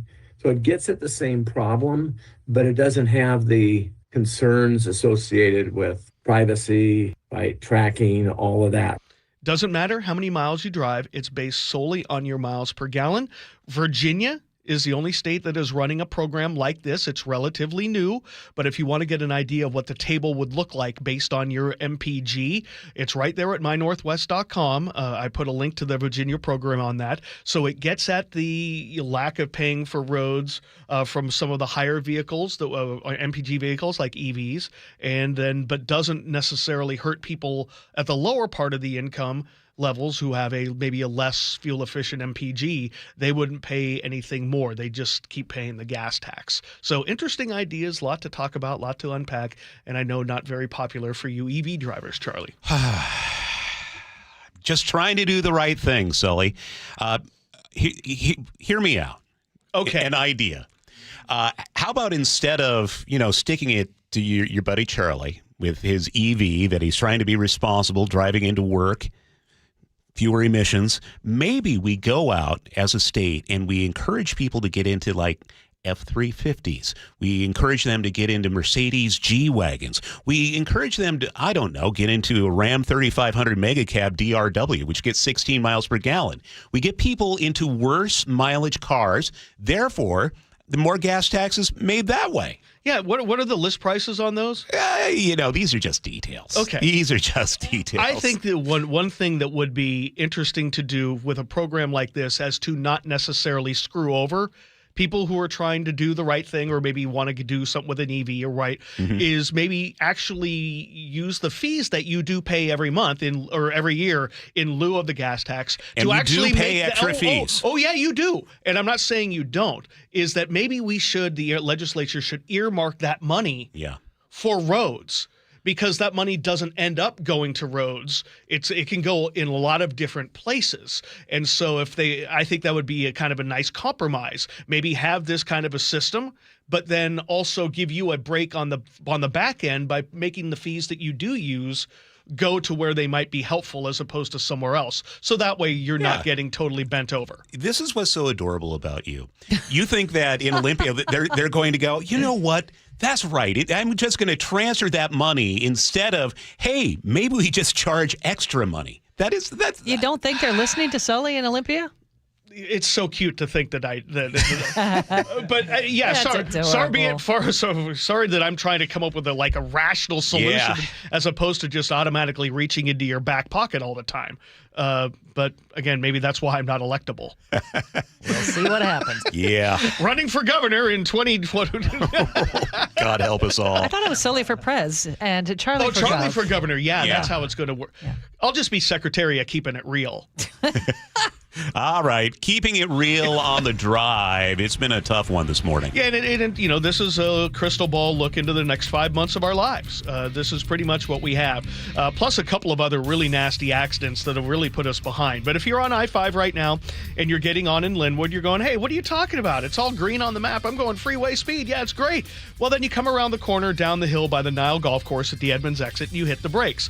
And you're sucking the exhaust of the person in front of you all the way down across the Ship Canal Bridge. We're talking an 8-mile backup and about a 45-minute delay. It's over an hour and a half just from Linwood into Seattle. It's about an hour and 20 minutes from Linwood down into Bellevue, maybe an hour and 10 now as it's getting better through Totem Lake south. So that is our life coming out of the north end. So plan on massive delays. Now, another new crash to tell you about. We've had a bunch of them today. Westbound Boeing Freeway trying to get to the plant there on westbound 526. Not sure which lane, but we're backing up over to I-5. 405 is just ugly. If you could avoid it between Bellevue and Renton, you're going to save a lot of time. Northbound, we have a crash in the HOV lane near 44th, which has given us a 40-minute trip from Renton to Bellevue. But we also have a 50-minute trip going southbound from Bellevue to Renton because of this crash we've been dealing near the Maple Valley Highway that's basically blocked the entire freeway. Only the far right shoulder is getting by. Northbound 167, the crash near 405 has cleared. Travel time coming back down. Back under 30 minutes from Auburn, which is great. Federal Way to Seattle, 50 minutes, so that's 15 minutes faster than normal. And then you have about a 15-minute delay from the Convention Center north to the Ship Canal Bridge, where we actually have the construction zone. KIRO Newsradio real-time traffic. I'm Chris Sullivan. Partly cloudy today and relatively warm, 57-hour high. For tomorrow, look for fog early on. That'll be the same deal for Thursday and Friday with some bit of clearing for the afternoon hours all 3 days and highs around 50. It's 54 in Seattle right now.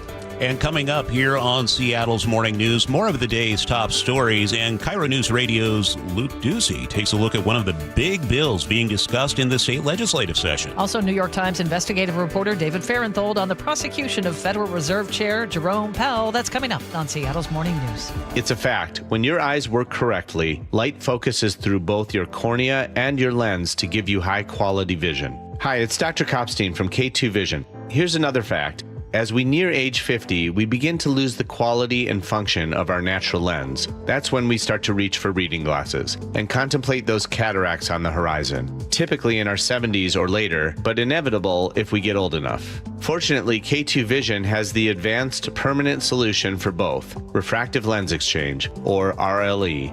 K2 Vision RLE is a quick, painless procedure that restores distance and near vision permanently. Plus, another thing is permanent. You will never develop a cataract. After over 20 years replacing over 100,000 failing lenses, we will help you determine when it's your right time for RLE. Go to k2visionrle.com and schedule a free Zoom consultation today. K2 Vision RLE. No glasses, no contacts, no readers. Permanently. Paid political announcement. More than half of short-term rentals across Washington are booked by Washingtonians. Families traveling for their children's tournaments and games. Firefighters fighting wildfires. Traveling nurses providing critical care. Every day, short-term rentals are helping make travel more affordable. Legislators in Olympia are considering increasing taxes on short-term rentals. But with the cost of everything going up, we can't take another price increase. Keep travel affordable for us. Paid for by Airbnb helps our state thrive host pack. At Guardian Roofing, Gutters, and Insulation, a well-insulated attic can be your home's secret weapon. Upgrading attic insulation is a cost-effective way to make your home more energy efficient. It also helps keep your home warm in the winter and cool in the summer. Better insulation equals better air quality, less moisture, and no mold, improving the air quality you and your family breathe. Call now for $300 off attic ceiling and ventilation, and visit us at guardianroofing.com. Did you know that 25% of your home's heat loss is through your attic? Hot air rises, and if your attic isn't properly insulated, the hot air is going to rise right through your ceiling, into your attic, and out your roof that's far past its half-life. That sounds cold and expensive. Hey, this is Jake Skorheim. If this sounds like your house, it's time to call Valentine. And right now, Valentine has a great winter special. Bundle attic insulation with any new roof, and you'll save an additional 10% off your entire project. Plus, with Valentine's financing options, they make it easy.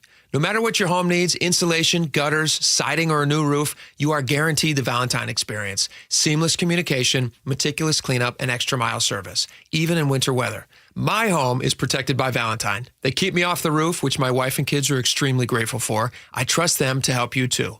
To lock in your winter bundle savings, call 206 Roofing today. Again, that's 206 Roofing. And remember, when you see the red Valentine vans, you know your home is in good hands.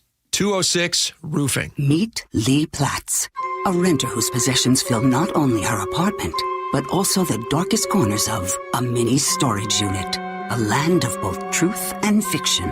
Truth, everything inside is protected by Progressive. Fiction, One day, Lee will fit into her clothes from senior year of high school.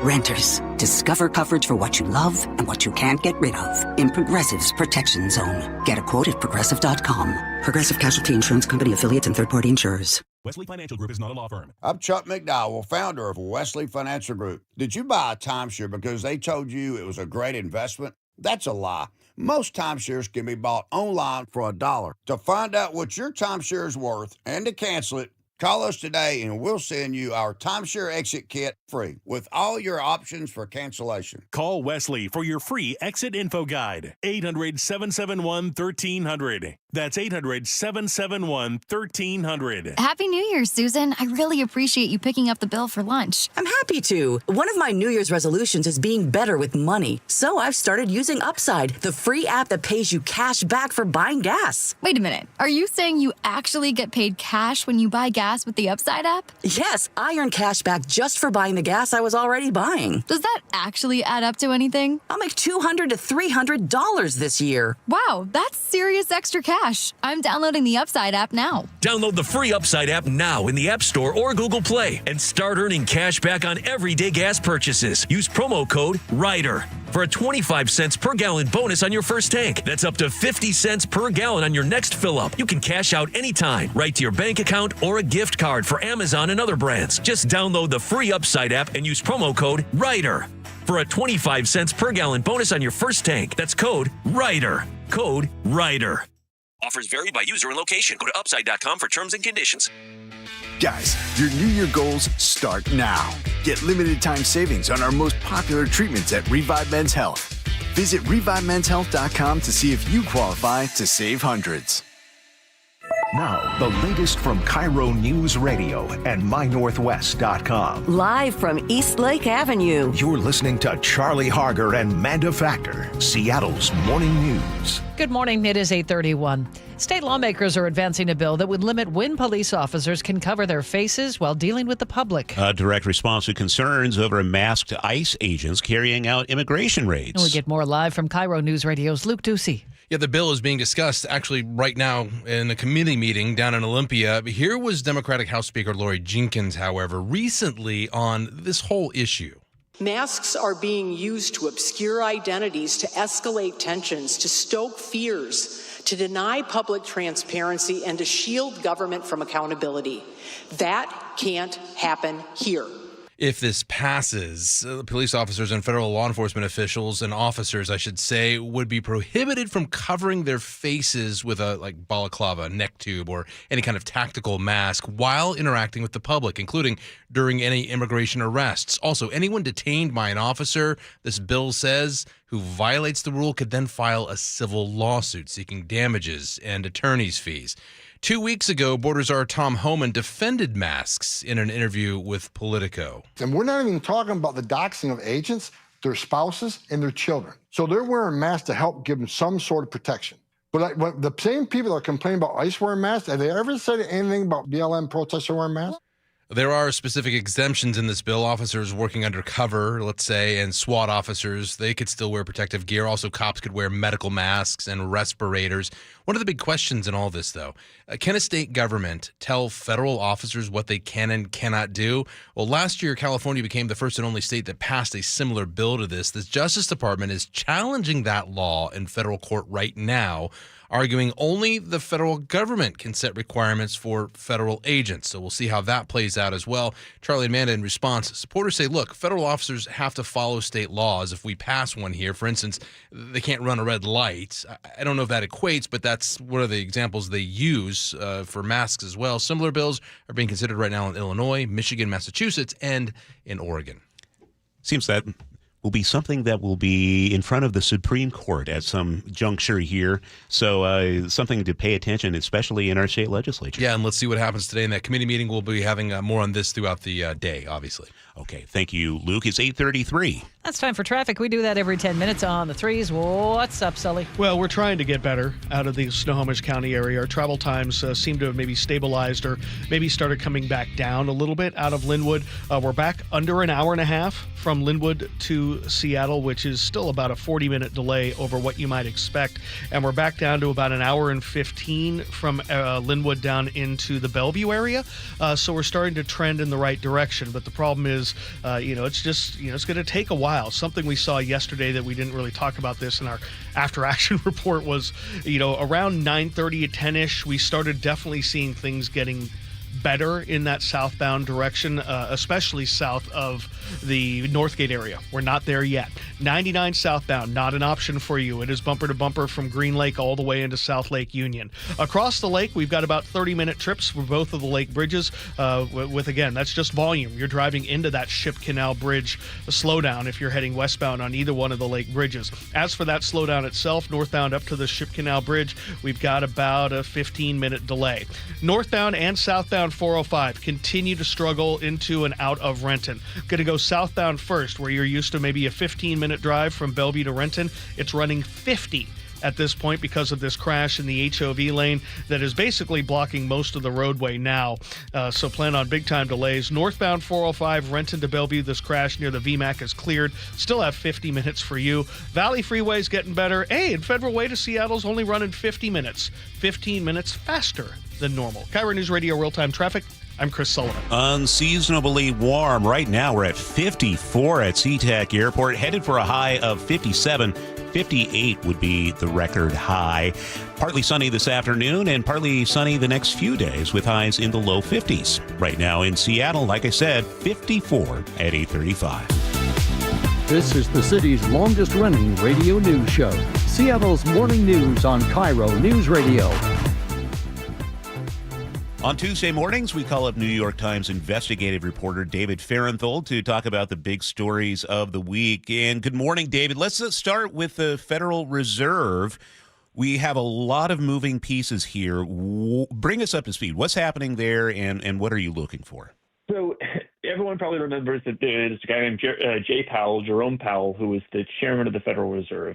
Trump has been on him in his first term. Trump appointed him, but Trump's been on him in his first term and in his second term for not lowering interest rates more. Jay Powell and the Fed have said they're keeping interest rates higher to avoid inflation. Trump wants them to lower them so people can more easily buy houses, pay for credit cards, that kind of thing. And so he's pressured Powell. Powell has not really given in, but he's avoided a political fight so far. And Powell is leaving in a few months anyway, so Trump will get to appoint his successor as chair, although Powell will stay on as one of the board members of the Fed. Anyway, that's why Trump doesn't like Jay Powell.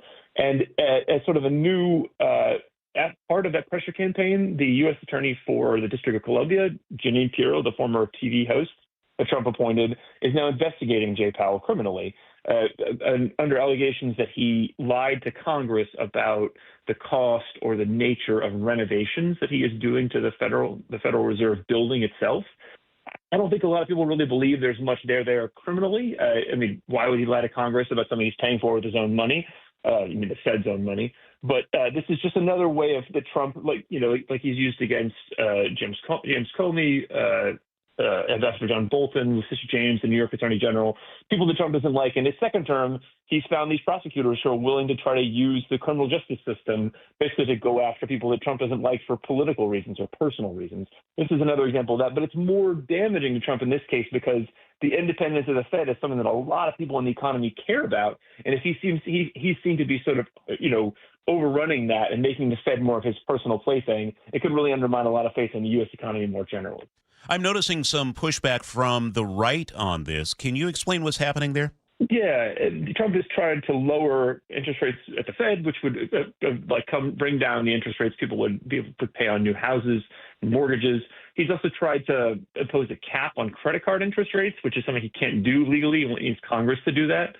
So Trump is recognizing that there are a lot of people who are unhappy about the economy, and he's trying to just, first of all, do what Biden did and just tell people that they're wrong and the economy is great, but also to try to do these things to pressure people to lower things, like these interest rates that could be weighing on consumers. So the problem here is that this is not the way the economy is supposed to run in the U.S. One of the reasons we have the greatest economy in the world and we're the sort of center of the world's economy is that we have this independent central bank that isn't just sort of changed on the president's whim. The president can't lower it or raise it to win a re-election campaign or something like that, because that's bad for the economy in the long term. You need somebody who's thinking about long-term inflation. And so the system was created to put that decision in the hands of people who are independent, who are not thinking about their own re-election. So if Trump undermines that, it could lose a lot of people a lot of money because people would lose faith in the U.S. economy. I think that's why you're seeing that kind of pushback. What are people saying about Powell's potential replacement here in a couple months? So Trump has said he's settled on a candidate, although he has not said who it is. I think people think it's either going to be a guy named Kevin Hassett, who's a Trump appointed advisor, or maybe Scott Bessent, the Treasury Secretary now.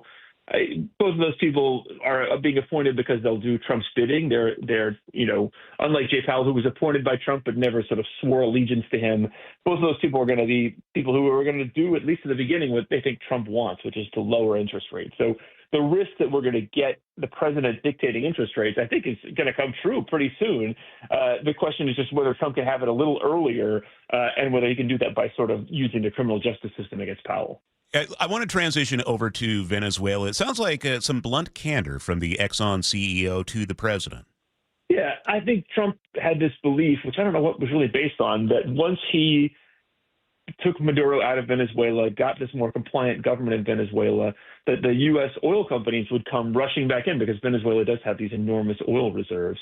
And I think what he's heard from ExxonMobil and a bunch of other oil companies that they're not that interested in it. And that's partly because the actual oil itself in Venezuela is crude, is heavier, goopier, harder to refine. It's also because the infrastructure in Venezuela is old and decaying, hasn't been kept up in many years. It would take a ton of money to sort of get it up and running, and then you'd be making a long-term bet on this really unstable country.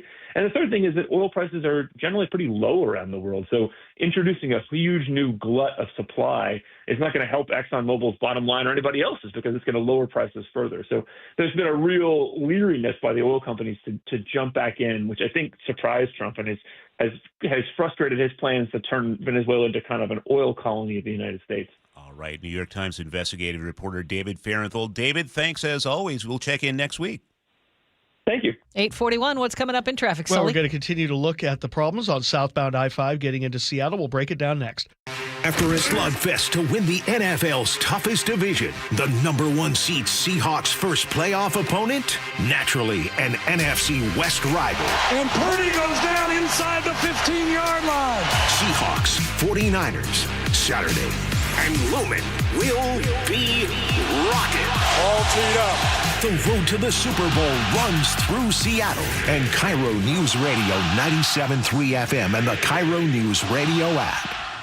More than 4,000 women are diagnosed with breast cancer every year in Washington state. I'm Dr. Suzette Miranda with Northwest Hope and Healing. We provide a lifeline to breast and gynecologic cancer patients, and you can help us make a difference. Join us for Cork, Fork, and Support, an afternoon of wine tasting and inspiration on January 31st at Mary Hill Winery in Woodinville's Wine Country. Get your tickets now for Cork, Fork, and Support. Go to nwhopeandhealing.org to learn more. How about a simple New Year's resolution, one that even I was able to achieve? Reverse the clock on hair loss with Advanced Hair's simple one-day FUE treatment. You'll feel more confident and more youthful when you witness your own natural hair growing into those places that have been balding or thinning for years. I'm surprised and relieved every time I look in the mirror. You need to know what that feels like. From Advanced Hair's breakthrough technology to their highly experienced team, there is no one I would trust more than Advanced Hair Restoration. I experienced their exceptional standard of care firsthand.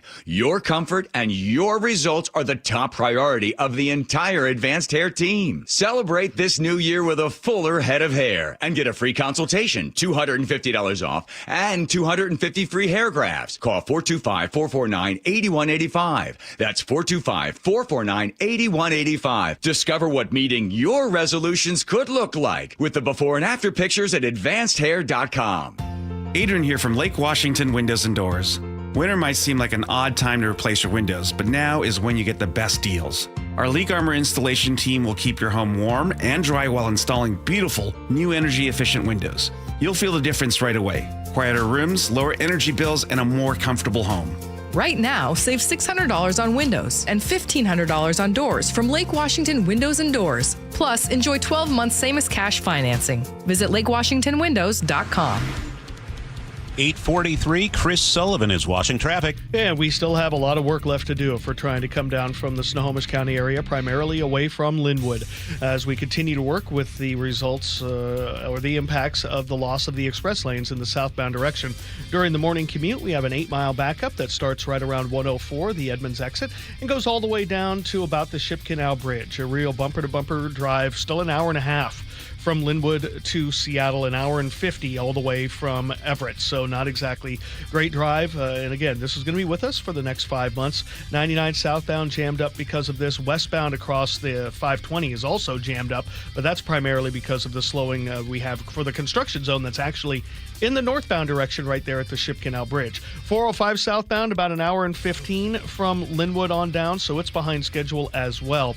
But here's what I think what really gets drivers frustrated, and when they ask why can't we move the express lanes, have a little bit of opening in the morning. Take a guess at what Federal Way to Seattle is now going the direction of the actual closure of the freeway. 45 minutes. Under. Oh, my goodness. So it's like 25 or 30 minutes faster than a typical Tuesday right now. So I think that's where you kind of understand where people are going, well, what? Yeah, I asked again, so I'll let you know if I get an answer. But like the Led Zeppelin song goes, your time is going to come. Next year, it's going to be the opposite direction on the express lanes. That or the song remains the same every day for the next 5 months. Looking at the drive Renton to Bellevue, 45 minutes, we're getting better. Southbound 405 still struggling 50 minutes from Bellevue to Renton because of a crash near the Maple Valley Highway. This report brought to you by Home Comfort Alliance. You need reliable heating, especially when it's cold out. Call Home Comfort Alliance now. Save up to $8,000 before federal tax credits expire. HomeComfortAlliance.com. Just a partly cloudy day and warm today, 57 our high. Overnight low about 43. And then tomorrow and Thursday and Friday, look for fog in the morning hours, some degree of clearing for the afternoons, and highs so right around 50. Right now it's 54 in Seattle. Coming up, we'll ramble on with G. Scott. The Seahawks facing off Saturday night playoff football. G gives his thoughts next on Seattle's Morning News. Welcome back to Winter Hack Radio, the place for clever hacks to survive the season. Icy driveway? Well, try spreading sand or birdseed to help with traction. Snowy puppy paws? Well, grab a whisk, brush it off, done. Catch COVID-19? Well, just get... Actually, there's no hack for COVID-19. But if you test positive, prescription medications for COVID exist. Ask your doctor if they're right for you. Visit PfizerForAll.com to learn more. Sponsored by Pfizer. When winter weather hits and the power goes out, will your family still have heat, light, and communication? The Grid Doctor 3300 solar generator from My Patriot Supply gives you serious off-grid power. It'll run heaters, refrigerators, medical devices, and more without gas or noise. Right now, you can double your power for free with a free expansion battery when you order the Grid Doctor 3300. Go to MyPatriotSupply.com and get your Grid Doctor 3300 today. That's MyPatriotSupply.com. Have you thought about how your finances should change in 2026? Well, my friends at WaFd Bank can help. Right, Brad? Right, Dave. Set your financial goals and stick to them with free checking. No minimum balances or monthly maintenance fees to worry about. You also get spending tools to help you stay on top of your budget. Not only is WaFd Bank a best bank, we have more than 200 branches to serve you across 9 western states. And tell me about this voice-activated banking I've been hearing about. You can check your balance and make transfers between your WaFd accounts when your hands are full, which, let's face it, is probably most of the time. You'll also have access to free tools like person-to-person payments with Zelle, mobile check deposit, intuitive new debit card management tools to turn your card on and off, set spending notifications, and when those unfortunate times happen, submit fraud disputes right inside the WaFd mobile app. And you can choose from those great-looking Seattle Kraken and Seattle Seawolves debit cards. So visit WaFdBank.com to open your account today. Non-sufficient funds charges may apply. Member FDIC. From whiplash to herniated discs, there are a few car accident injuries we've all heard of. JP Pendergast with Pendergast Law explains that even the most common injuries differ from one another. Pre-existing conditions, health history, beginning of treatment. There are hundreds of factors that make every person and every injury unique. While these variables aid medical treatment, the strongest case recoveries must also take them into account. Could you explain a little bit more? Our team at Pendergast Law is obsessed with turning over every stone to differentiate each case. This requires thorough investigation, diligent listening, and relentless research. We never pursue cases with a one-size-fits-all approach. We built our success by treating every injury and every case with the individualized attention our clients need and deserve. Pendergast Law's individualized approach to even the most common injuries makes the difference in case outcomes. It's another reason why I can't recommend them enough. If you or a loved one has been injured in a car accident, call Pendergast Law. We can help. I saw her texting coming up to a stop sign, and so I saw the accident coming, and she T-boned us. In the blink of an eye, Crystal's life changed when she suffered a severe spinal injury. The pain was something I had never experienced before in my neck. I got massage therapy. I saw a chiropractor. I was prescribed muscle relaxers so I could sleep. I got depressed. Nothing was relieving the pain. Drugs, sleepless nights, and depression. Sound familiar? I'm Dr. Mark Shelley, a chiropractic physician and board-certified functional neurologist. At Sound Pain Solutions, our treatments include high-dose laser combined with spinal decompression and other comprehensive therapies to rehabilitate damaged discs. We use treatments that are non-surgical, FDA-cleared, drug and pain-free. I was able to get off my pain medicines, and I was able to sleep through the night, and that was what I was desperate for. To learn if you're a candidate for our treatment, call us. Sound Pain Solutions, 855-996-0025 or click soundpainsolutions.com. Seattle's morning news. Hear it live, stream it online, watch the show, or catch the podcast anytime on mynorthwest.com. Kind of a big weekend for the Seattle Seahawks. Kind of? Okay, very big. Very, very big weekend. Joining the show, G. Scott from the G and Ursula Show. G, let's break it down. You ready? Under the lights, 5 o'clock Saturday. Love that. First, it's on like Matty Stone. You know what I mean? This Saturday, we found out the time last night. It's 5 p.m. at Lumen Field. Whether you're going to be there or you're going to be at home, either way, it's all good. 12s and that energy is going to be needed to be felt. This is a huge game. You're talking about the equivalent of the Thriller in Manila. Ali Frazier, round 3. Happens at Lumen Field. The Seahawks, you know who won the first one, and we all know who won the second one. Well, this third one is what matters right here. I'm telling you right now. Someone asked me, G, what do you think? It can go either way.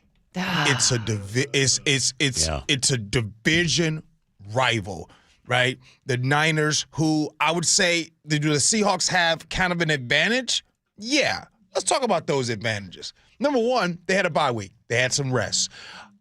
The Niners are beat up. Yeah. They did not get home. I kind of know some of the coaches. They did not get home till 2 o'clock in the morning. Then they had the coaches, the players, yeah, they were off a little bit, but the coaches had to go right in there to start game planning because the NFL said, hey, you should just go ahead and have your game on Saturday and have another short week. By the way, that is the third short week in the row for the Niners. They have had some injuries. You guys heard about George Kittle. Yeah, he's going to be right? out. They lost their safety right now, probably won't be back. So as for the Niners, they are definitely uphill climbing because they are just beat up. They haven't had any rest. The Seahawks have. Number two, the Seahawks are playing at home, baby.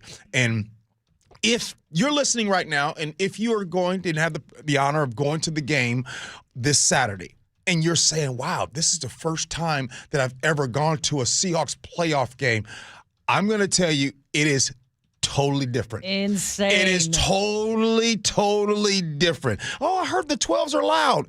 It's going to be deafening in there inside of that stadium. So the Seahawks played at home. That hurts for Brock Purdy because he's not going to be able to hear. The offense is not going to get their calls because the Seahawks crowd is going to be nuts. And number three, the Seahawks are extremely healthy right now. Knock on wood.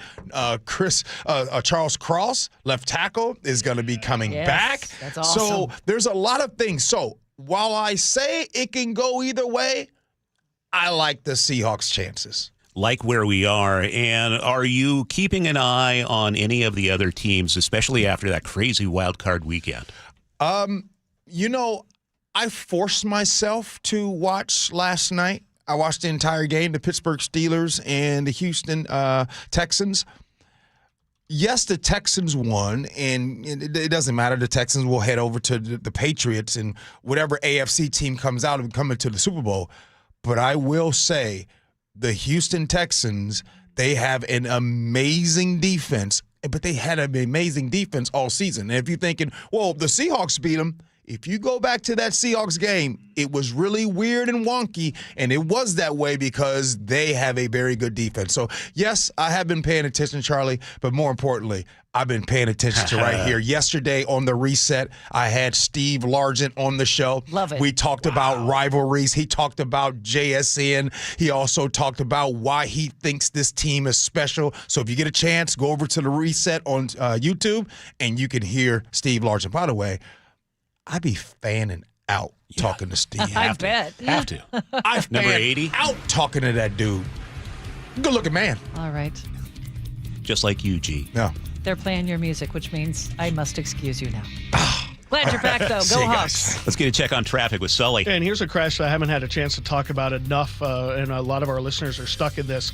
Westbound Boeing Freeway, 526, trying to get to the plant. We're bumper to bumper from I-5 all the way past Evergreen because of this crash that's up really close to Seaway there as you try to get over to the plant. It looks like it's in the left lane, so only, so a pretty sizable backup there. If you have a chance to bail or maybe go a different way and pop back on, if you're, say, heading to the plant or to Mukilteo. The rest of the map, as you might expect, still dealing with hour-and-a-half trips from Linwood down into Seattle and about an hour and 20 from Linwood to Bellevue.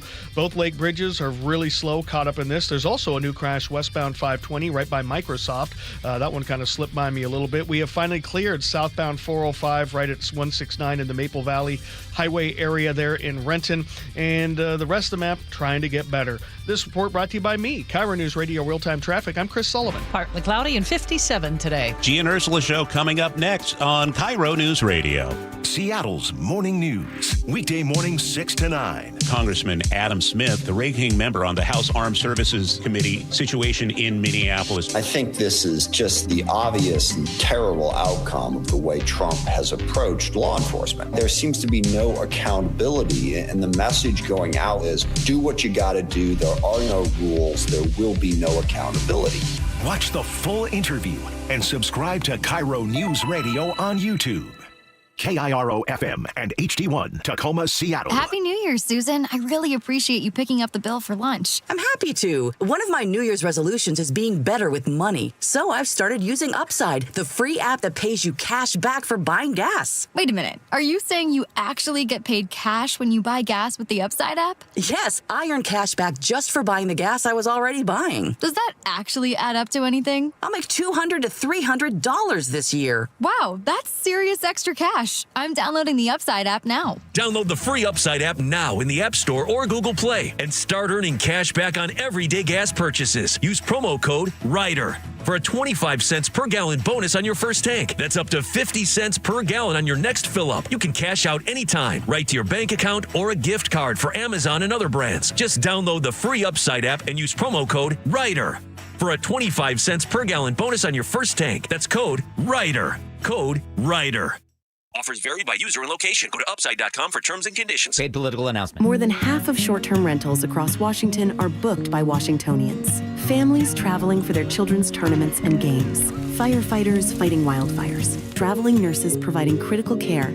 Every day, short-term rentals are helping make travel more affordable. Legislators in Olympia are considering increasing taxes on short-term rentals. But with the cost of everything going up, we can't take another price increase. Keep travel affordable for us. Paid for by Airbnb helps our State Thrive host pack. I got to tell you something, Nick. I have really noticed a difference in your energy level since you started going to Longevity Medical Clinic. And you know why? Why? Because they actually balanced my hormone levels. And when they do that, the largest change I noticed was that now I could sleep. And then not only get more sleep, to just get more energy, right? Right. So that all of a sudden that resulted in me, I started running again and doing all these things that I felt so fatigued throughout the day that I couldn't do anymore. Okay, so at this point, do you want to apologize to me? Because I was always saying to you, every time you say, I don't sleep, I don't feel well, I feel kind of off, I go, well, you need to get in touch with Longevity Medical Clinic. And you're always like, blah, blah, blah, blah, blah, blah. I know. But now it's turned into something fun that we get to go in together. So I need to hear, you were right. You were right. You were right. I should have gone to Longevity Medical Clinic. I should have. There we go. Fine. Yes. You know the right thing to do. Get in touch with Longevity Medical Clinic. Take the free health analysis at lmclinic.com. You're 62 or older, lots of equity in your home, and you want to pull some cash out, but a refinance or HELOC, well, it means a bigger payment. And the cost of selling your home, it's insane. So what should you do?